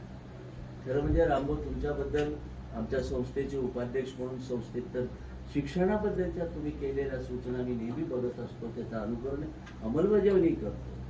पण साहित्याविषयी तुमची जी चळवळ आहे, तुमचं जे प्रेम आहे, राजकारणामध्ये असून सुद्धा साहित्याविषयी प्रेम असणं आणि कोणत्याच राजकारणाशी संबंध नसताना सामाजिक कामामध्ये रमेश आंबेडकरांसारखं तळमळ असणं हे फार कमी बघायला. रमेश म्हणाले, विनोदात म्हणाले, मी राजकारणी नाही, लेखक नाही. खरं म्हणजे तुम्ही सगळंच आहात. वरील मी सांगितलं, विनोदाने सांगायचं तर पांढरं घातल्यावरती आमचे कपडे, काळं घातल्यावर खाली यांचे वगैरे. मी ती साहित्य विभागणी जरी केलेली आहे, सगळ्याच क्षेत्रामध्ये रस घेणार, स्वतः काही केलं नाही पण करत असणाऱ्याची पाठ थोपटणारा आणि त्याला जितकं पुढं नेत आहे त्याचं श्रेय सुद्धा त्यालाच देणारा ही फार कमी माणसं आहे. अशा कमी माणसामध्ये माझा मित्र म्हणून रमेश आंबेडकर याचा मला रास नाही. पण त्यांनी एक शब्द चुकीचा बोलला की हे लहान आहे मला, आणि काय म्हणला तू, अभि तो दिल भरा नाही. राहुल तुझी माझी पंचायत आमच्याकडे बघून कुणीच मी असं म्हणलं आधी तो दिल भरा नाही, कारण आम्ही लहान माणसं. पण उंचीकडे बघू नका, या पुस्तकाच्या जाडीकडे बघू नका, या पुस्तकात असलेल्या ज्ञानाला बघितल्यावर मेरा तो दिल भर गया. असं सुंदर साहित्य तुम्ही लिहिलं. गुडसुरकर साहेबांनी 50व्या वर्षी बाल साहित्य कळतं, ते खरं बरं का. नातूकडे बघून तर कळतंय, पण आता आपले सगळे चाळे हे बाळ चाळे असतात. हे जर खरा का खोटं विचारायचं असेल प्रत्येकाच्या बायकोला विचारा पण वयच असं होतं की तुम्ही ही सायकल आहे, बालवयात गेल्याशिवाय तुम्ही मृत्यूच्या दिशेकडे जातच नाही. हे जसं निसर्गाचा नियम आहे तसं साहित्य सुद्धा या वयातच परिपक्व होणारी बाल साहित्य चांगलं लिहिलं जातं असं मला. पठाण या नावाचा उल्लेख केल्यावर मी ज्यांच्या अधिपत्याखाली नेतृत्वाखाली मराठवाडा विद्यापीठाचा विद्यार्थी प्रतिनिधी म्हणून किंवा चिटणीस म्हणून मी विद्यापीठाचा काम करत असताना पठाण सरांच्या नेतृत्वाखाली काम करायला मला मिळालं. मी आजपर्यंत कोणत्याही पंडित किंवा स्वामीकडून संत साहित्याबद्दल जे पठाण सरांकडून ऐकलं, जे मार्गदर्शन अनेक वेळेस भाषणामध्ये आम्ही त्यांच्या कोटी करत असतो, उल्लेख करत असतो. आज त्या गोष्टीला 30 वर्ष झाले तरी पठाण मला विसरत नाही. पठाण सरांची आठवण आम्ही विसरू शकत नाही. अशी लेखणी लिहिणारा, फक्त तो जात कोणती हे माहीत नाही पण तो देशाच्या संस्कृतीचा आदर करणारा एकमेव पठाण, त्याच्यानंतरचा हा पठाण. म्हणून तुम्हाला काही तुम्ही म्हणालात ना की वय वगैरे वगैरे काही नसतं, तुमची मनं खुलवायची असतात. फक्त समोरचं दुसऱ्याचं दुःख बघितलं पाहिजे. आपण बाबासाहेबांनी काय लिहिलं, अण्णाभाऊ साठे शाळेत कधीच गेलं नाही, पण साहित्य रत्न अण्णाभाऊ साठे मातंगांच्या सभेमध्ये आपण बोलत नाही, अण्णाभाऊचा फोटो बघून बोलत नाही, अण्णाभाऊचं साहित्य हातात घेतल्यानंतर दुसऱ्याचं दुःख ओळखणं नाचणाऱ्या बाईचं सुद्धा काय दुःख असतं हे सांगणारा, अश्रूचं महत्व काय असतं हे सांगणारा, आणि मला कसे परिवर्तन पाहिजे हे सांगणारे बाबासाहेब, शेतकऱ्याचा असूड लिहिणारे महात्मा फुले, ही अशी अनेक माणसं या साहित्यात जगाला जागृत केले. आज आमची लोकशाही टिकून आहे ते केवळ भारतामध्ये पोलीस आणि मिलिटरी आहे म्हणून नाही, तर या थोर माणसाच्या विचारांनी, या भारतीय घटनेने आमची ही संस्कृती टिकून आहे. आणि मला विश्वास आहे अशा या बालसाहित्यिकापासून ते तुमच्यासारख्या मोठ्या सगळे साहित्यिक आमच्या लोकशाहीला कधीही धक्का लागणार नाही आणि आमची संस्कृती कधीही बिघडणार नाही ही मला या खात्री वाटते. तुमच्यासारखी साहित्यिक परिवर्तन घडवून आणतात आणि ही साहित्यिक माणसंच या देशाच्या विचाराला पुढे घेऊन जातात. बरी पडद्यावर आम्ही कुठं दिसत असलो, हार तुरे घेताना आम्ही दिसत असलो, पण आम्हाला उभवणारी, आम्हाला जगवणारी, आमचं ज्ञान वाढवणारी तुम्हीच आहात. पण आम्ही स्वतःचे डोके जेव्हा वापरतो तेव्हा ईडी आमच्या मागे लागते.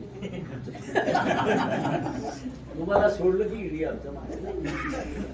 ईडी लागले की ईडी सगळं होऊन जाते. म्हणून राजकारणामध्ये असणारे सुद्धा, मग आपण सुद्धा असो, राहुल सुद्धा असो, की आपल्याला सुद्धा ज्ञानाची वृद्धी पूर्ण करूनच आपल्याला मैदानात गेल्याशिवाय भविष्यामध्ये राजकारणामध्ये तुम्हाला उभं राहता येणार. कारण पूर्वी चाललं, कधी काळी जातीवर चाललं, कधी काळी पैशावर चाललं, आताही थोडं पैशावर चाललंय. तर हा काळ टिकत नसतो. जटातटावरचंही चाललं काही दिवस, पण आता याच्यानंतरचा येणारा काळ ही सायकल चारित्र्य आणि बुद्धिमत्ता आणि कर्तृत्व याच्यावरच राजकारणी पुढे जाऊ शकतो असा माझा स्वतःचा तर आशावाद आहे. आणि हे निर्माण करण्याचं काम तुम्ही सगळे साहित्यिक करावं असं मला या प्रसंगी वाटतं. खरं म्हणजे राहुल बद्दल बोलायचं जर झालं, त्या नव्या पिढीतला आमचा मुलगा, पण तो केवळ राजकारणी म्हणून विचाराने मी कट्टर त्याचा विरोधक आहे. त्याच्या वडिलाचा तर आम्ही दोघं व्यासपीठावर थांबल्यावर ते कधी माझं तोडतील आणि मी कधी त्यांचं तोडेल.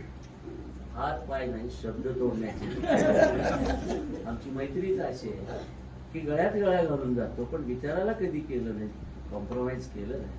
म्हणून तोडायची भाषा बोलतो, ते विचाराच्या तोडण्याची भाषा बोलतो. या सगळ्याच्या तालमीत तयार झालेला राहुल, खरंच तुझ्याबद्दल मला रास्त अभिमान आहे. तुझी नम्रता, तुझी बुद्धिमत्ता, तुझं कर्तृत्व तुला नक्की मोठं करेल आणि तू मोठा व्हावा. पण ही विचाराची शिदोरी असंच घेऊन जा. कितीही वरी गेला तर खाली बघणं विसरू नको, त्या कुंठ्यातल्या उकडल्यावर खेळलेलं विसरू नको, तिथली सेन उचलणारी माऊली विसरू नको, तुला डोक्यावर हात ठेवणाऱ्या सगळ्या माणसाला विसरू नको.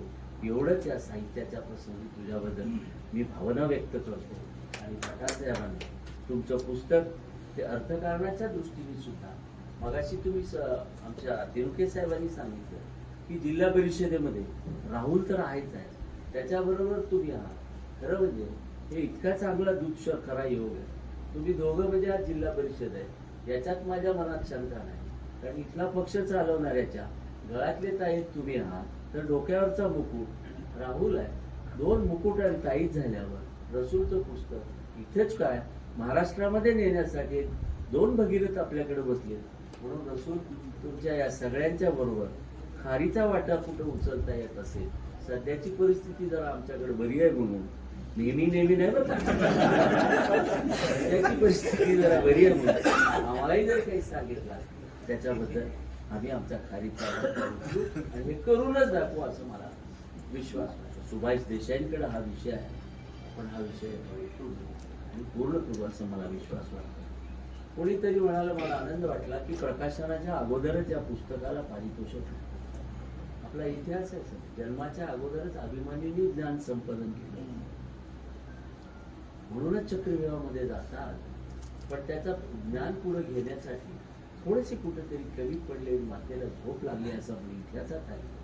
पण तुमच्यासारखे रसूलच्या अवतीभोवती असलेली या मंडळाची मंडळी बघितल्यानंतर रसूलला चक्रव्यूहात तर घुसता आलं, पण चक्रव्यूहाच्या बाहेर काढणारे तुमच्यासारखे मित्र परिवार असल्यावर मला वाटतं दोस्त आणि त्याला कोण मारी असं तुमच्या या साहित्याला फार उंचीवर घेऊन जातील याची खात्री वाटते. आणि तुम्ही मला ऐकून घेतलात. धन्यवाद. जय हिंद, जय महाराष्ट्र. काका या ठिकाणी प्रमुख अतिथी म्हणून उपस्थित असलेले आपल्या शहरातले अतिशय नामवंत आणि सातत्यानं सामाजिक कार्यामध्ये अग्रेसर असणारे रमेश अण्णा अंबरखाने, जिल्हा परिषदेमधील माझे मार्गदर्शक व भारतीय जनता पार्टीचे ज्येष्ठ नेते आदरणीय रामभाऊ तिरुके, मंचावर उपस्थित आपल्या शहरातील नामवंत डॉक्टर आणि आरोग्य सेवेचा वसा ज्यांनी बऱ्याच वर्षापासून हाती घेतलेले असे डॉक्टर रामप्रसादजी लखोटिया, मंचावर उपस्थित असणारे विलासजी शिंदकेकर सर, मंचावर उपस्थित असणारे धनंजयजी गुडसुरकर सर, मंचावर उपस्थित असणारे श्रीयुत स्वामी सर, मंचाच्या समोर उपस्थित असणारे आमचे मार्गदर्शक व पत्रकारितेतला एक आदर्श व्यक्तिमत्व सुरेश पाटील नेत्रगावकर, VSG कुलकर्णी, रामभाऊजी मोतीपोळे, उपस्थित असणारे सर्व मान्यवर, प्रस्तावित करणाऱ्या आमच्या अनिताताई एलमट्टे आणि उपस्थित असणारे सर्वच रसुलदावर प्रेम करणारे त्यांचे मित्रपरिवार, त्यांचे नातेवाईक, बंधू आणि भगिनींनो, खरं तर सर्व मंचाच्या वतीनं सर्वप्रथम या पुस्तकाचं प्रकाशन झालं असं सगळ्यांच्या वतीने या ठिकाणी मी बोलतो. आणि खरं तर बऱ्याच ठिकाणी बोलताना काका या ठिकाणी मला काहीच वाटत नाही, पण ज्या ज्या वेळेस तुम्ही स्टेजवर असता त्यावेळेस मला या ठिकाणी बोलायला खूप माझं अंतःकरण जळतं. कारण मला वाटत नाही की मी महाराष्ट्राचं सांगणार नाही, पण मराठवाड्यामध्ये आपल्यासारखा वक्ता मला वाटतं माझ्या दृष्टिकोनाचा आणि खरं तर लातूर जिल्ह्यामध्ये फिरत असताना लातूर जिल्ह्यामधल्या प्रत्येक तालुक्यामध्ये सामाजिक कार्याच्या माध्यमातून, जिल्हा परिषदेच्या कार्यक्रमाच्या माध्यमातून फिरत असताना त्या ठिकाणी मी उदगीर सारखा आपली तालुका असेल, आपलं उदगीर शहर असेल, या ठिकाणसारखा रसिक वर्ग काका मला जिल्ह्यामध्ये कुठे पाहता नाही. तर अतिशय एक वेगळी पार्श्वभूमी असलेला, अतिशय एक वेगळ्या संस्कारामध्ये या ठिकाणी तयार झालेले सामाजिक कार्यकर्ते असतील, राजकीय कार्यकर्ते असतील, पत्रकारी वर्ग असतील. मला या ठिकाणी आज स्वर्गीय नायक डोळे सरांची आठवण येते, स्वर्गीय दस्तुगर तोंडचिरकरांची आठवण येते किंवा स्वर्गीय चौधरी सरांची आठवण येते की या माणसाने एक उदगीर शहराला अतिशय मोठं साहित्य दिलेलं आहे. मग कुणी सामाजिक क्षेत्रामध्ये काम केलं, कुणी शैक्षणिक क्षेत्रामध्ये काम केलं, कोणी आरोग्याच्या क्षेत्रामध्ये काम केलं, पण या माणसाने आपलं अविरतपणे या ठिकाणी चंदनासारखं झिजून या ठिकाणी अतिशय चांगले नेतृत्व असेल, उमदे कार्यकर्ते असतील, उमदे साहित्यिक असतील, या नेतृत्वाने या ठिकाणी तयार केलं. म्हणून भविष्यामध्ये सुद्धा रसूल सर पठाण सारख्या माणसाच्या माध्यमातून आमच्यासारख्या राजकारणामध्ये काम करणाऱ्या तरुणांना या ठिकाणी निश्चित स्वरूपाने आपल्या साहित्याचा फायदा आम्हाला भविष्यामध्ये होणार. खरं तर आपण या ठिकाणी एक अपेक्षा व्यक्त केली, रामदास केदार यांनी अपेक्षा व्यक्त केली की या ठिकाणी जिल्हा परिषदेच्या शिक्षण विभागामध्ये हा पुस्तक या ठिकाणी आलं पाहिजे. मी आज व्यासपीठाच्या वतीनं जाहीर करतो की येणाऱ्या 12 तारखेच्या GB मध्ये रामभाऊ खालून या ठिकाणी हा विषय मांडतील आणि त्याला मंजुरी देण्याचं काम या ठिकाणी येणाऱ्या 12 तारखेला. आणि एवढंच नसून याच्या पुढे जाऊन हे पुस्तक या ठिकाणी राज्य पातळीवर गेलं पाहिजे असा ठराव सुद्धा जिल्हा परिषदेच्या सर्वसाधारण सभेमध्ये मी घेणार आणि पुढचं काम सुद्धा आदरणीय बसवराज काका केल्याशिवाय राहणार नाही, हे मला विश्वास आहे. कारण अतिशय गरज आहे साहित्याची. खरं तर मला या ठिकाणी कौतुक करावं वाटतंय रामभाऊचं, कारण ज्यावेळेस मी उस्मानाबादला रामभाऊ मराठवाडा साहित्य संमेलनाची तारीख घेण्यासाठी गेले होते, कदाचित बऱ्याचशा सामाजिक कार्यकर्त्यांना किंवा राजकीय कार्यकर्त्यांना साहित्य काय असतं हे सुद्धा जास्त लोकांना माहिती नाही. पण साहित्याचं महत्व राज्यामध्ये असेल, देश पातळीवर असेल, आंतरराष्ट्रीय पातळीवर असेल, एक साहित्याचं वेगळं महत्व आहे. आणि अखिल मराठवाडा साहित्य संमेलन 40वा कदाचित उदगीर शहरामध्ये कोणामुळे होऊ शकलं असेल तर ते रामभाऊमुळे होऊ शकलं. आम्ही त्याचे साक्षीदार आहोत. त्यांची पोटतिडक, तळमळ आणि पुढे सुद्धा त्यांचा मानस आहे की अखिल भारतीय साहित्य संमेलन आपल्या उदगीरमध्ये झालं पाहिजे. म्हणून येणाऱ्या कालावधीमध्ये निश्चित स्वरूपानं या उदगीर मधल्या रसिक वर्गांसाठी, उदगीरमध्ये काम करणाऱ्या विविध क्षेत्रामधल्या मान्यवरांसाठी या ठिकाणी आपल्या उदगीरच्या या पुण्यभूमीमध्ये निश्चित स्वरूपानं साहित्य झालं पाहिजे, अखिल भारतीय साहित्य संमेलन झालं पाहिजे. खरं तर मी काम करत असताना या ठिकाणी आपल्या सगळ्यांच्या आशीर्वादानं या लातूर जिल्हा परिषदेचा या राज्यामध्ये सर्वात कमी वयाचा अध्यक्ष होण्याचा बहुमान तुमच्या सगळ्यांच्या आशीर्वादाने मला मिळाला. काम करत असताना सातत्यानं आज जवळपास 1.5 वर्षापेक्षा अधिकचा काळ झाला. खरं तर अंगणवाडी असतील, शाळा असतील, जवळपास 2408 अंगणवाड्या आपल्या जिल्ह्यामध्ये कार्यरत आहेत. त्या 2408 अंगणवाड्याचं मूल्यांकन करण्याचा निर्णय आम्ही सुरुवातीला घेतला. या राज्यामध्ये मूल्यांकन करणारी पहिली जिल्हा परिषद आहे. तामिळनाडूमध्ये त्याचं मूल्यांकन होतं, पण 4 वर्गामध्ये त्या अंगणवाड्यांचं बायपार्टिशन केलं. मला सांगताना या ठिकाणी खंत वाटते की ज्यावेळेस आम्ही हा निर्णय घेतला त्यावेळेस अ वर्गातली एकही अंगणवाडी त्यावेळेस आमच्या समोर नव्हती. पण मला आज सांगताना अभिमान वाटतोय की या लॉकडाऊनच्या परिस्थितीमध्ये 2408 पैकी जवळपास 600 अंगणवाड्या मूल्यांकन करून अ वर्गाच्या अंगणवाड्या करण्याचं काम या ठिकाणी केलेलं आहे.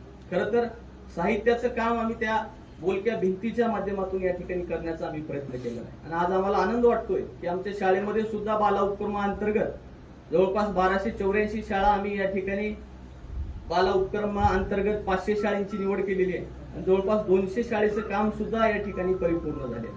आणि अशा शाळेमध्ये सुद्धा साहित्याची निर्मिती आम्ही जरी या ठिकाणी भिंतीवरती केली असेल तर आमच्या रसूल सरांनी आम्हाला आमचं काम अतिशय सोपं केलेलं आहे. आपल्या पुस्तकाच्या माध्यमातून निश्चित स्वरूपाने या ठिकाणी प्रत्येक शाळेमध्ये आपलं पुस्तक येणाऱ्या वार्षिक आमच्या वर्षामध्ये ज्यावेळेस राज्य शासन आम्हाला 100% शाळा चालू करण्याची अनुमती देईल त्यावेळेस आपलं पुस्तक सुद्धा आम्हाला प्रत्येक शाळेमध्ये दिसल्याशिवाय राहणार नाही असा शब्द सुद्धा या ठिकाणी देतो. खरं तर आपण पाहतोय की आपल्या उदगीर मधला राजकारणामधला एक वेगळा भाईचारा या ठिकाणी आपल्याला कधीही पाहताना मिळतो. कुठलेही राजकीय कार्यक्रम असतो, सामाजिक कार्यक्रम असो, या ठिकाणी अतिशय खेळीमेळीच्या वातावरणामध्ये मला या ठिकाणी ज्यावेळेस विलासरावजी देशमुख साहेब, गोपीनाथरावजी मुंडे साहेब ज्यावेळेस आम्ही भाषण मोबाईलवरती ऐकतो त्यावेळेस काका तुमचं आणि अण्णाचं भाषण ज्यावेळेस व्यासपीठावर होऊ लागतं त्याच पद्धतीनं आमच्या खालच्या श्रोतांना सुद्धा त्यांच्यामध्ये आपण दिसत असतात. मग अतिशय खेळीमेळीचं वातावरण या ठिकाणी उदगीरमध्ये राहिलं. म्हणून माझ्या पत्रकार बांधवांना सुद्धा विनंती आहे, असे भाषण आता लोक पाहत चाललेले आहेत. असे भाषण आम्हाला न्यूजवरती असतील, सोशल मीडियावरती असतील पाहताना दिसत नाही. म्हणून आपल्याला विनंती आहे, आता काका बोलत असताना सांगत होते की आपल्याला एक फ्रीडम आपल्याला मिळालं पाहिजे. या फ्रीडमच्या माध्यमातून सुद्धा साहित्याला वाव मिळत असतो. या फ्रीडमच्या माध्यमातून सुद्धा साहित्य या ठिकाणी निर्माण होऊन सामान्य माणसापर्यंत जाऊ शकतं. म्हणून येणाऱ्या काळामध्ये सुद्धा आम्हाला या ठिकाणी, कारण राजकीय जीवनामध्ये वावरत असताना बऱ्याचशा चुका होतात, तर त्या आपण मोठ्या मनाने माफ केलेलं पाहिजे. म्हणून येणाऱ्या कालावधीमध्ये सुद्धा खरं तर मी जरी मला राजकीय वारसा असला तरी मला काका या ठिकाणी माझं हे नेतृत्व घडवण्यामध्ये जेवढा वाटा माझ्या परिवाराचा, माझ्या आई वडिलाचा आहे तेवढाच वाटा उदगीर मधल्या पत्रकारांचा सुद्धा राहिला. कदाचित सुरुवातीला मी या ठिकाणी वयानं कमी होतो नगरसेवक असताना, सर्वात कमी वयाचा नगरसेवक होण्याचा सन्मान सुद्धा मला या ठिकाणी मिळाला. तर त्या नगरसेवक होण्यापासून ते आज तागायत मला या ठिकाणी आमच्या उदगीर मधल्या पत्रकार बांधवांनी अतिशय जिव्हाळ्याचं, आपुलकीच्या नात्याने या ठिकाणी माझ्यावर संस्कार करण्याचं काम केलेलं आहे. म्हणून त्या संस्काराची पावती म्हणून या लातूर जिल्हा परिषदेचे अतिशय चांगल्या पद्धतीनं काम, अतिशय पारदर्शक पद्धतीनं काम, अतिशय झिरो पेंडन्सी पद्धतीनं काम या ठिकाणी जिल्हा परिषदेच्या माध्यमातून करत आहे. म्हणून येणाऱ्या उर्वरित कालावधीमध्ये सुद्धा अतिशय चांगल्या पद्धतीचं काम आम्ही करणार आहोत. अतिशय नाविन्यपूर्ण उपक्रम सुद्धा आतापर्यंत मागे रामभाऊ असताना सुद्धा अतिशय चांगले उपक्रम राबवले. तेच उपक्रम पुढे नेण्याचा सुद्धा आम्ही या ठिकाणी वारसा घेऊन चांगल्या पद्धतीनं काम या ठिकाणी पुढे चालू आहे. येणाऱ्या कालावधीमध्ये सुद्धा निश्चित स्वरूपानं रसूल सरांसारखे अतिशय प्रामाणिक, खरं तर ते माझ्या मतदारसंघामधले, एकुलक्यामधले आहेत. निवडणुकीच्या दरम्यान माझी त्यांची ओळख झाली, पण त्या काळापासून ते आजपर्यंत या ठिकाणी अतिशय प्रत्येक विषयावरती या ठिकाणी मला मार्गदर्शन करणं असेल, प्रत्येक साहित्याच्या जवळ आणण्याचं काम असेल, रसूल सरने या ठिकाणी केलेलं आहे. अतिशय छोट्याशा कुटुंबामधनं येऊन, अतिशय खडतर प्रवासामधनं येऊन, अतिशय उदगीर सारख्या अतिशय नामवंत शहरामध्ये आपण सर या ठिकाणी नाव या ठिकाणी कमवलेलं आहे. भविष्यामध्ये सुद्धा आपलं नाव या जिल्ह्यामध्ये गेलं पाहिजे, राज्यामध्ये गेलं पाहिजे आणि आपल्या माध्यमातून आमच्या उदगीरचं नाव निश्चित स्वरूपाने या ठिकाणी रोशन झालं पाहिजे. अशा शुभेच्छा या ठिकाणी देतो. कारण खरं तर आदरणीय काकाच्या अगोदर मी बोललं पाहिजे, पण शासकीय प्रोटोकॉल म्हणून या ठिकाणी आपण मला या ठिकाणी आपल्या मनाचा मोठेपणा दाखवला. कदाचित मला नेहमी आपलं अभिमान वाटतो, नेहमी आपलं मला कौतुक वाटतं की आपल्यासारखा एक हिरा आमच्या या उदगीरच्या भूमीमध्ये जन्मलेला आहे. निश्चित स्वरूपानं आपल्याला या ठिकाणी राजकीय त्या वेळेसच्या पक्ष नेतृत्वानं कधी न्याय दिला नसेल, पण उदगीरच्या सामान्य माणसामधली जी भावना आहे आपल्याविषयीची ती निश्चित स्वरूपानं अतिशय चांगली भावना आहे. म्हणून भविष्यामध्ये सुद्धा आमच्या सगळ्यांचा स्नेह, सगळ्यांचे ज्येष्ठांचे आशीर्वाद भविष्यामध्ये आपल्या पाठीशी राहावं आणि भविष्यामध्ये आपल्याला चांगलं यश मिळावं, याची चांगली संधी मिळावी ही सद्भावना या ठिकाणी व्यक्त होतो. आणि रसूल सरांच्या निश्चित स्वरूपानं या ठिकाणी अतिशय आपल्याला रसूल सरांना या ठिकाणी जिल्हा परिषदेच्या वतीनं माझ्या वैयक्तिक केंद्रीय कुटुंबाच्या वतीनं आपल्या सरांना या ठिकाणी मनपूर्वक या ठिकाणी शुभेच्छा देतो, त्यांचं अभिनंदन करतो आणि या ठिकाणी माझे 2 शब्द संपूर्ण आपल्या सगळ्यांच्या ठिकाणी आभार. आपापल्या क्षेत्रातील ज्येष्ठ आणि श्रेष्ठ अशी व्यक्तिमत्व आहे. त्यांच्या पुढे मी खूप लहान आहे, पण माझ्या घरचा कार्यक्रम असल्यामुळे, यजमान असल्यामुळे मोठं पद मला मिळावं, माझ्या गळ्यामध्ये अधिक पदाचं पद घातलेलं आहे. त्याच्या पात्रतेचा मी नाही हे आधी कबूल करतो आणि त्याच्यानंतर बोलायला सुरुवात. व्यासपीठावर उपस्थित खरं तर पाटील साहेब लहानपणापासून वडील ज्यावेळेस सोबत येत होतो तुम्हाला पाहत होतो. 80% समाजकारण, 20% राजकारण असं बघायचं झालं तर तुमच्याकडे बघावं असं लहानपणापासून मला वाटत आहे. एक खूपच समंजस असं नेतृत्व कसं असावं हे पाटील साहेबांकडे बघितलं गेलं. असे आदरणीय पाटील साहेब वडील नेहमी सांगायचे, अडचण असेल, गरज पडेल तर हातानं कुठं जाऊ वाटलं तर त्यांच्या घरी जायची. तुला खूप मोठी संधी आहे, तिथं गेला तर तू रिकाम्या हातानं परत येणार असं आपल्याबद्दल वडिलांनी जाताना त्याच्या आधीच खूप आधी सांगितलेलं. आणि जिल्ह्याचं नेतृत्व तरुण कर्तृत्वान व्यक्तीच्या हाती आलं की कसं प्रगतीच्या वाटा खूप जोरानं धावायला लागतात आणि मग त्याच्याबद्दल अभिमान वाटावा असे जिल्ह्याचे जिल्हा परिषदेचे अध्यक्ष राहुलजी केंद्रे साहेब सातत्यानं प्रेरणा देणारे आणि कसल्याही प्रसंगी मी आहे तू पुढे चल असं सांगत नेहमी प्रत्येक कामामध्ये उभारी देणारे रामभाऊ म्हणलं की मग माणसातला माणूस म्हणून आम्हाला खूप आनंद वाटायला लागतो होतो त्याकडे. रमेशांनाशी खूप कमी वेळा संपर्क आला पण त्याचं वक्तव्य बघितलं की साहेब वाटतं की राजकारणात असायच्या माणूस बोलताना इतकं व्यवस्थित आणि मुद्देशीर बोलतात की पुढच्या माणसाला पटतं आणि पर्यावरणाच्या संबंधी हे बोलले तर त्या गोष्टी काळजाला लागल्या.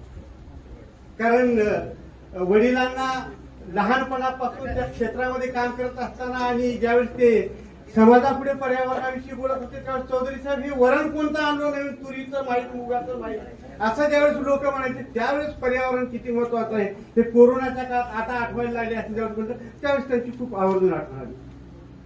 असे रमेशांना अंबरखाने वृक्ष त्या गांधी विचार मंचाच्या माध्यमातून शाळेवर आला होता. तिथं उत्साहानं आणि उल्हासानं दाखवली की आम्ही पर्यावरणाबद्दल एवढं काम करतो. आणि डॉक्टर नकुटिया साहेबाबद्दल बोलायचं म्हणजे वैद्यकीय क्षेत्रामध्ये सामाजिक मन जोपासणारे खूप अवघड लोक खूप अवघड झाले सापडत नाहीयेत. एका वर्षात उदगीरमध्ये येऊन 2 वर्षात उदगीरमध्ये नामांकित होऊन खूप मोठं प्रस्त होऊन आणि खूप मंडळी वैद्यकीय क्षेत्रात झालेली आहे. त्यामध्ये नकुटिया साहेबांनी जे सामाजिक जाणीवा जपल्या ते नेहमीच आदरणीय या क्षेत्रामध्ये राहणार आहेत. आणि धनंजयजी गुडसुकर असो, शिंदगी सर असो, स्वामी सर असो, ही तर माझी सवंगडी मंडळी. आणि रसूल बद्दल म्हणायचं म्हणलं तर तसं आपल्याकडे मराठीत म्हणायला लेकराचे पाय पाळण्यात दिसतात आणि झालेले संस्कार त्याच्या तारुण्यात दिसतात. या लेकराचे पाय समर्थमध्ये आले पहिल्यांदा नाळ जुळी त्या समर्थशी साहेबांसोबत राहत असताना आम्ही नेहमी पाहत होतो या सतत सोबत साहेबांनी ठेवलेलं होतं. आणि सोबत असताना मग त्यावेळेसच्या ज्या साहित्यिकांच्या मैफिली आमच्या शाळेमध्ये जमायच्या मग तिथं बोलते कारदया पवार असोत, मधुकर आष्टीकरजी असोत, भाऊ मांडवकरजी असोत, प्रतिभाताई असोत, ही मोठमोठी मंडळी ज्यावेळेस यायची त्यावेळेस हा माणूस तिथं राहायचा. त्यावेळेस आम्हाला नाही कळालं हा आमच्याला म्हणजे नक्कीच आम्हाला लपवून हा साहित्यिक बनण्याच्या मार्गावर निघालेला. आम्ही त्या लोकांसोबत ताठमानेने फिरायचो आणि हा त्यांच्यातले गुण आत्मसात करायचा आणि त्यांचे गुण आत्मसात केले. हे निसर्गाचे नाते जुळून हे बघितलं की मी किती सुंदर पुस्तक लिहिलंय. मला असं वाटतंय की प्रत्येक माणसामध्ये मग तू कितीही प्रौढ हो आता म्हणल्याचं कसं आहे कुठं तरी एक मन लपलेलं असते की बाळपणाचं मन असते. म्हणून जर आपण सतत म्हणतो किती मोठा माणूस झाला तरी लहानपणी देगा देवा तुला साखरेचा. ही माणसं लहानपण का मागतात हे ज्यावेळेस आपण मोठे होतो त्यावेळेस करतो. कारण जे जे करावं असं वाटतं ते करण्याच्या जेवढ्या संधी राहून गेल्या त्याच्यासाठी परत लहानपण मागं वाटतं आणि तुमचं पुस्तक वाचताना त्या संधी परत येऊ लागल्यात असं वाटायला. इतकं सुंदर पुस्तक यांनी लिहिलेलं आहे.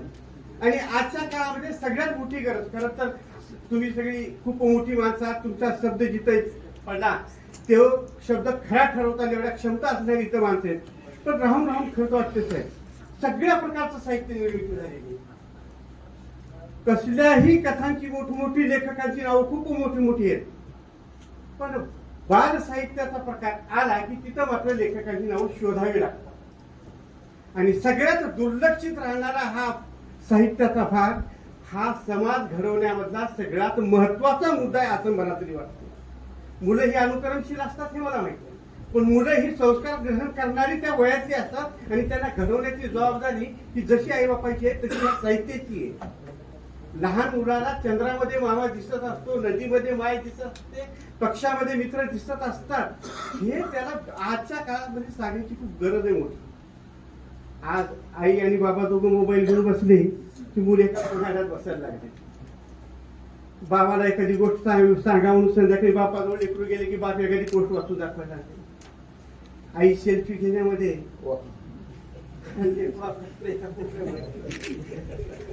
परिस्थिती खूप विचित्र झाली. मी नेहमी म्हणत असताना होतो की आजच्या मायबापाची खूप मोठी जबाबदारी आहे. हातात लेकराच्या मोबाईल देण्यापेक्षा मायबोलीतलं एखादं पुस्तक द्या, त्याला कळून द्या संस्कार काय आहे, कळून द्या काय असतंय. कारण जे लहानपणी माझ्या मनावर बिंबवलं तेच मी माझ्या मोठ्यापणामध्ये व्यक्त करतो. आणि आजच्या तरुण पिढीकडे बघितलंच आहे की जितकी ही तरुण पिढी भावनिक होऊन म्हणजे अनियंत्रित झाले, स्वतःच्या मनावर त्याचे नियंत्रण राहिलेलं नाही, ताणाचा तो भार सहन करू शकत नाही, टोकाचे निर्णय घेण्याला मागे पुढे बघू शकत नाही, अशी तरुण पिढी आता कामाची नाही. या तरुण पिढीच्या हातात आम्ही ज्या गोष्टी दिल्या त्या चुकीच्या गोष्टी दिल्या, त्याचं भान आता तुम्हाला आम्हाला सगळ्याला आलं पाहिजे. आणि बाल साहित्यामध्ये जितकी जास्त साहित्य निर्मिती करता येईल, जितकं बालकांच्या मानसिक विकासाकडे लक्ष देता येईल तितकं लक्ष देण्याची गरज खरं तर तुमच्यासारख्या ज्येष्ठ लोकांच्याकडे आम्ही मागणं मांडतोय. बालमन हे कवळं असते, त्याला कोमेजू देऊ नये लागते. आणि बालमन हे कवळं असते तर त्याच्यावर संस्कार सुद्धा चांगलेच व्हायला पाहिजेत. श्रीकृष्णाच्या लीला ह्या जरी कीर्तनकार प्रवचनकार सांगत असतील तर आपण त्यासारखी मोठी शून्य मंडळी बसली की श्रीकृष्णाच्या घ्यायच्या तेवढ्या गोष्टी आपण घेतो, पण त्याच्या बाललीला आपण घेत नाही. तर त्या बाललीला पुस्तकाच्या रूपाने बाल साहित्यातून श्री आता लोकांपुढे आल्या पाहिजे. लवकुशांची मंतरलेलं जे जीवन आहे ते लोकांच्या पुढे आलं पाहिजे. आणि खरं तर वानर हा झाडावर उड्या मारणारा, पण त्याच्या मर्कट लीलाही जर समजा बाल साहित्याच्या रूपाने जर येतात आणि हनुमानाने लंका जाळली हे कसं जर आपण बालकांना शिकवू शकलो, जर अशा प्रकारचे आपण संस्कार त्याच्यावर करू शकलो तर मला वाटतं की आजच्या ह्या प्रकाशन सोहळ्याचं सार्थकी झालं नसतं. मला असं वाटतं, मी माझ्या मनातल्या हे गोष्टी सांगतो, कारण आम्ही अशी माणसं, आमचा राजकारणाशी संबंध नाही, आमचा कोणत्याही गोष्टीची, आम्ही निव्वळ शिक्षकी पेशाची माणसं आणि आम्हाला गुंतूनच पडायचं लेकरा. फक्त लेकरू घडताना बघायचं आम्हाला, बिघडताना नाही. आणि त्याला घडण्यासाठी जे जे लागते ते करण्याचं सक्षम नेतृत्व तुमच्या सगळ्याकडे.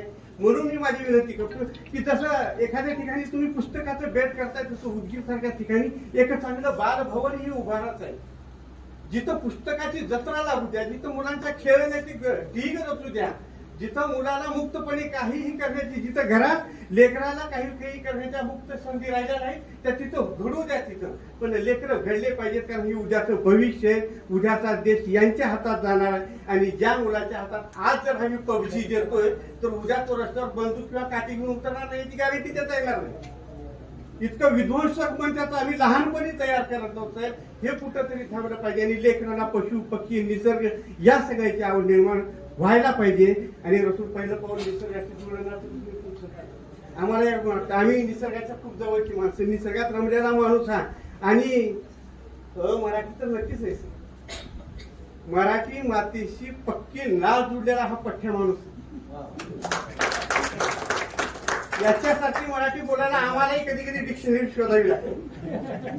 हा कसा मराठी असू शकेल ज्याचा जन्म मराठी, ज्याचं राहणं मराठी, ज्याचं जगणं मराठी, तोच मराठी माणूस आहे. आणि साहित्यात तर सोडावं आता कशातच जात नसते. आणि त्याच्यासाठी तुम्ही अजून रसूल खूप खूप मोठे व्हा. आम्हाला खूप आनंद आहे घरचा करता म्हणून. माझा जर एखादा माणूस इतका मोठा होत असेल आणि इतकं जर त्याचं नाव होत असेल डॉक्टर बरोबर आहे, त्याच्याबद्दल बरोबर आहे. आम्हालाही उड्या मारायला मिळते. आम्हीही तशात म्हणजे एखाद्याच्या जत्रेत आमचंही साजरं होऊन जाईल, आम्हीही मोठे होऊन जाऊ. तर असं रसूल असाच मोठं खूप खूप मोठं खूप साहित्य क्षेत्रात खूप नाम करू अशा शुभेच्छा देतो आणि माझे 2 शब्द संपवतो. धन्यवाद सर. उमलत्या भावविश्वाची स्पंदने टिपणाऱ्या निसर्गाशी जुळून नाते या बालकविता संग्रह. आभारांचे भार कशाला, सत्कारांचे हार कशाला, एकमेकाच्या हृदयी राहू या हृदयाला दार कशाला, असं म्हणतात. असा हा कौटुंबिक सोहळा खेळीमेळीच्या वातावरणात या ठिकाणी आपल्या समोर संपन्न होत आहे. या अखिल भारतीय मराठी साहित्य बालकुमार साहित्य संस्था शाखा उदगीर, शिवार साहित्य प्रबोधन मंच उदगीर आयोजित संस्कृती प्रकाशनानं प्रकाशित केलेल्या रसुल्ला पठाण यांनी लिहिलेल्या निसर्गाशी जुळवून नाते या बालकविता संग्रहाच्या या कार्यक्रमाप्रसंगी उपस्थित मान्यवरांचा आभार मानणं मी माझं कर्तव्य समजतो. या सोहळ्यासाठीचे अध्यक्ष प्राचार्य प्रमोदजी चौधरी यांच्या हस्ते या कविता संग्रहाचं प्रकाशन झालं. ते राहुलजी केंद्रे, या मान्यवर व्यासपीठावर उपस्थित प्रमुख अतिथी बसवराजजी पाटील नागराळकर, रमेशजी अंबरखाणे, रामचंद्रजी तिरुके, डॉक्टर रामप्रसादजी लखोटिया, धनंजयजी गुडसुरकर, विलासजी शिंदगेकर, महादेवजी स्वामी यांचा मी आभार मानतो. याशिवाय आवर्जून या कार्यक्रमासाठी उपस्थित पत्रकारिता क्षेत्र, वैद्यकीय क्षेत्र, साहित्य क्षेत्र, शिक्षण क्षेत्र आणि विविध सामाजिक संघटना यांच्या प्रतिनिधींचं, पदाधिकाऱ्यांचंही मी या ठिकाणी आभार मानतो. उदयगिरी लॉयन्स हॉस्पिटलची टीम ज्यांनी या कार्यक्रमाचं आयोजन करण्यासाठी सहकार्य केलं त्यांचेही मी या ठिकाणी आभार मानतो. याशिवाय अरुणा अभय ओसवाल ब्लाइंड सेंटरच्या संगीत संचालन या ठिकाणी स्वागत गीत सादर केलं, त्यांचेही मी आभार मानतो. यासोबतच या कार्यक्रमासाठी प्रत्यक्ष अप्रत्यक्ष ज्यांचे हातभार लाभलेत त्यांचेही मी या ठिकाणी आभार मानतो. लातूरहून शैलजा कारंडे आणि नयनराज आणि त्यांची टीम, नयनराज माने टीम यांचंही मी या ठिकाणी आभार मानतो. या कार्यक्रमाचं सूत्रसंचालन आणि त्यात येलमट्टी यांनी केलं, त्यांचे आभार मानतो. आणि विशेष करून या कार्यक्रमासाठी पुन्हा एकदा ज्यांचे ज्ञात अज्ञात हातभार लागले त्या सर्वांचे आभार मानून अध्यक्षांच्या वतीनं हा कार्यक्रम संपला असं जाहीर करतो. 2 महत्वाच्या विनंती. अल्पोपहाराची व्यवस्था केली, कृपया कोणीही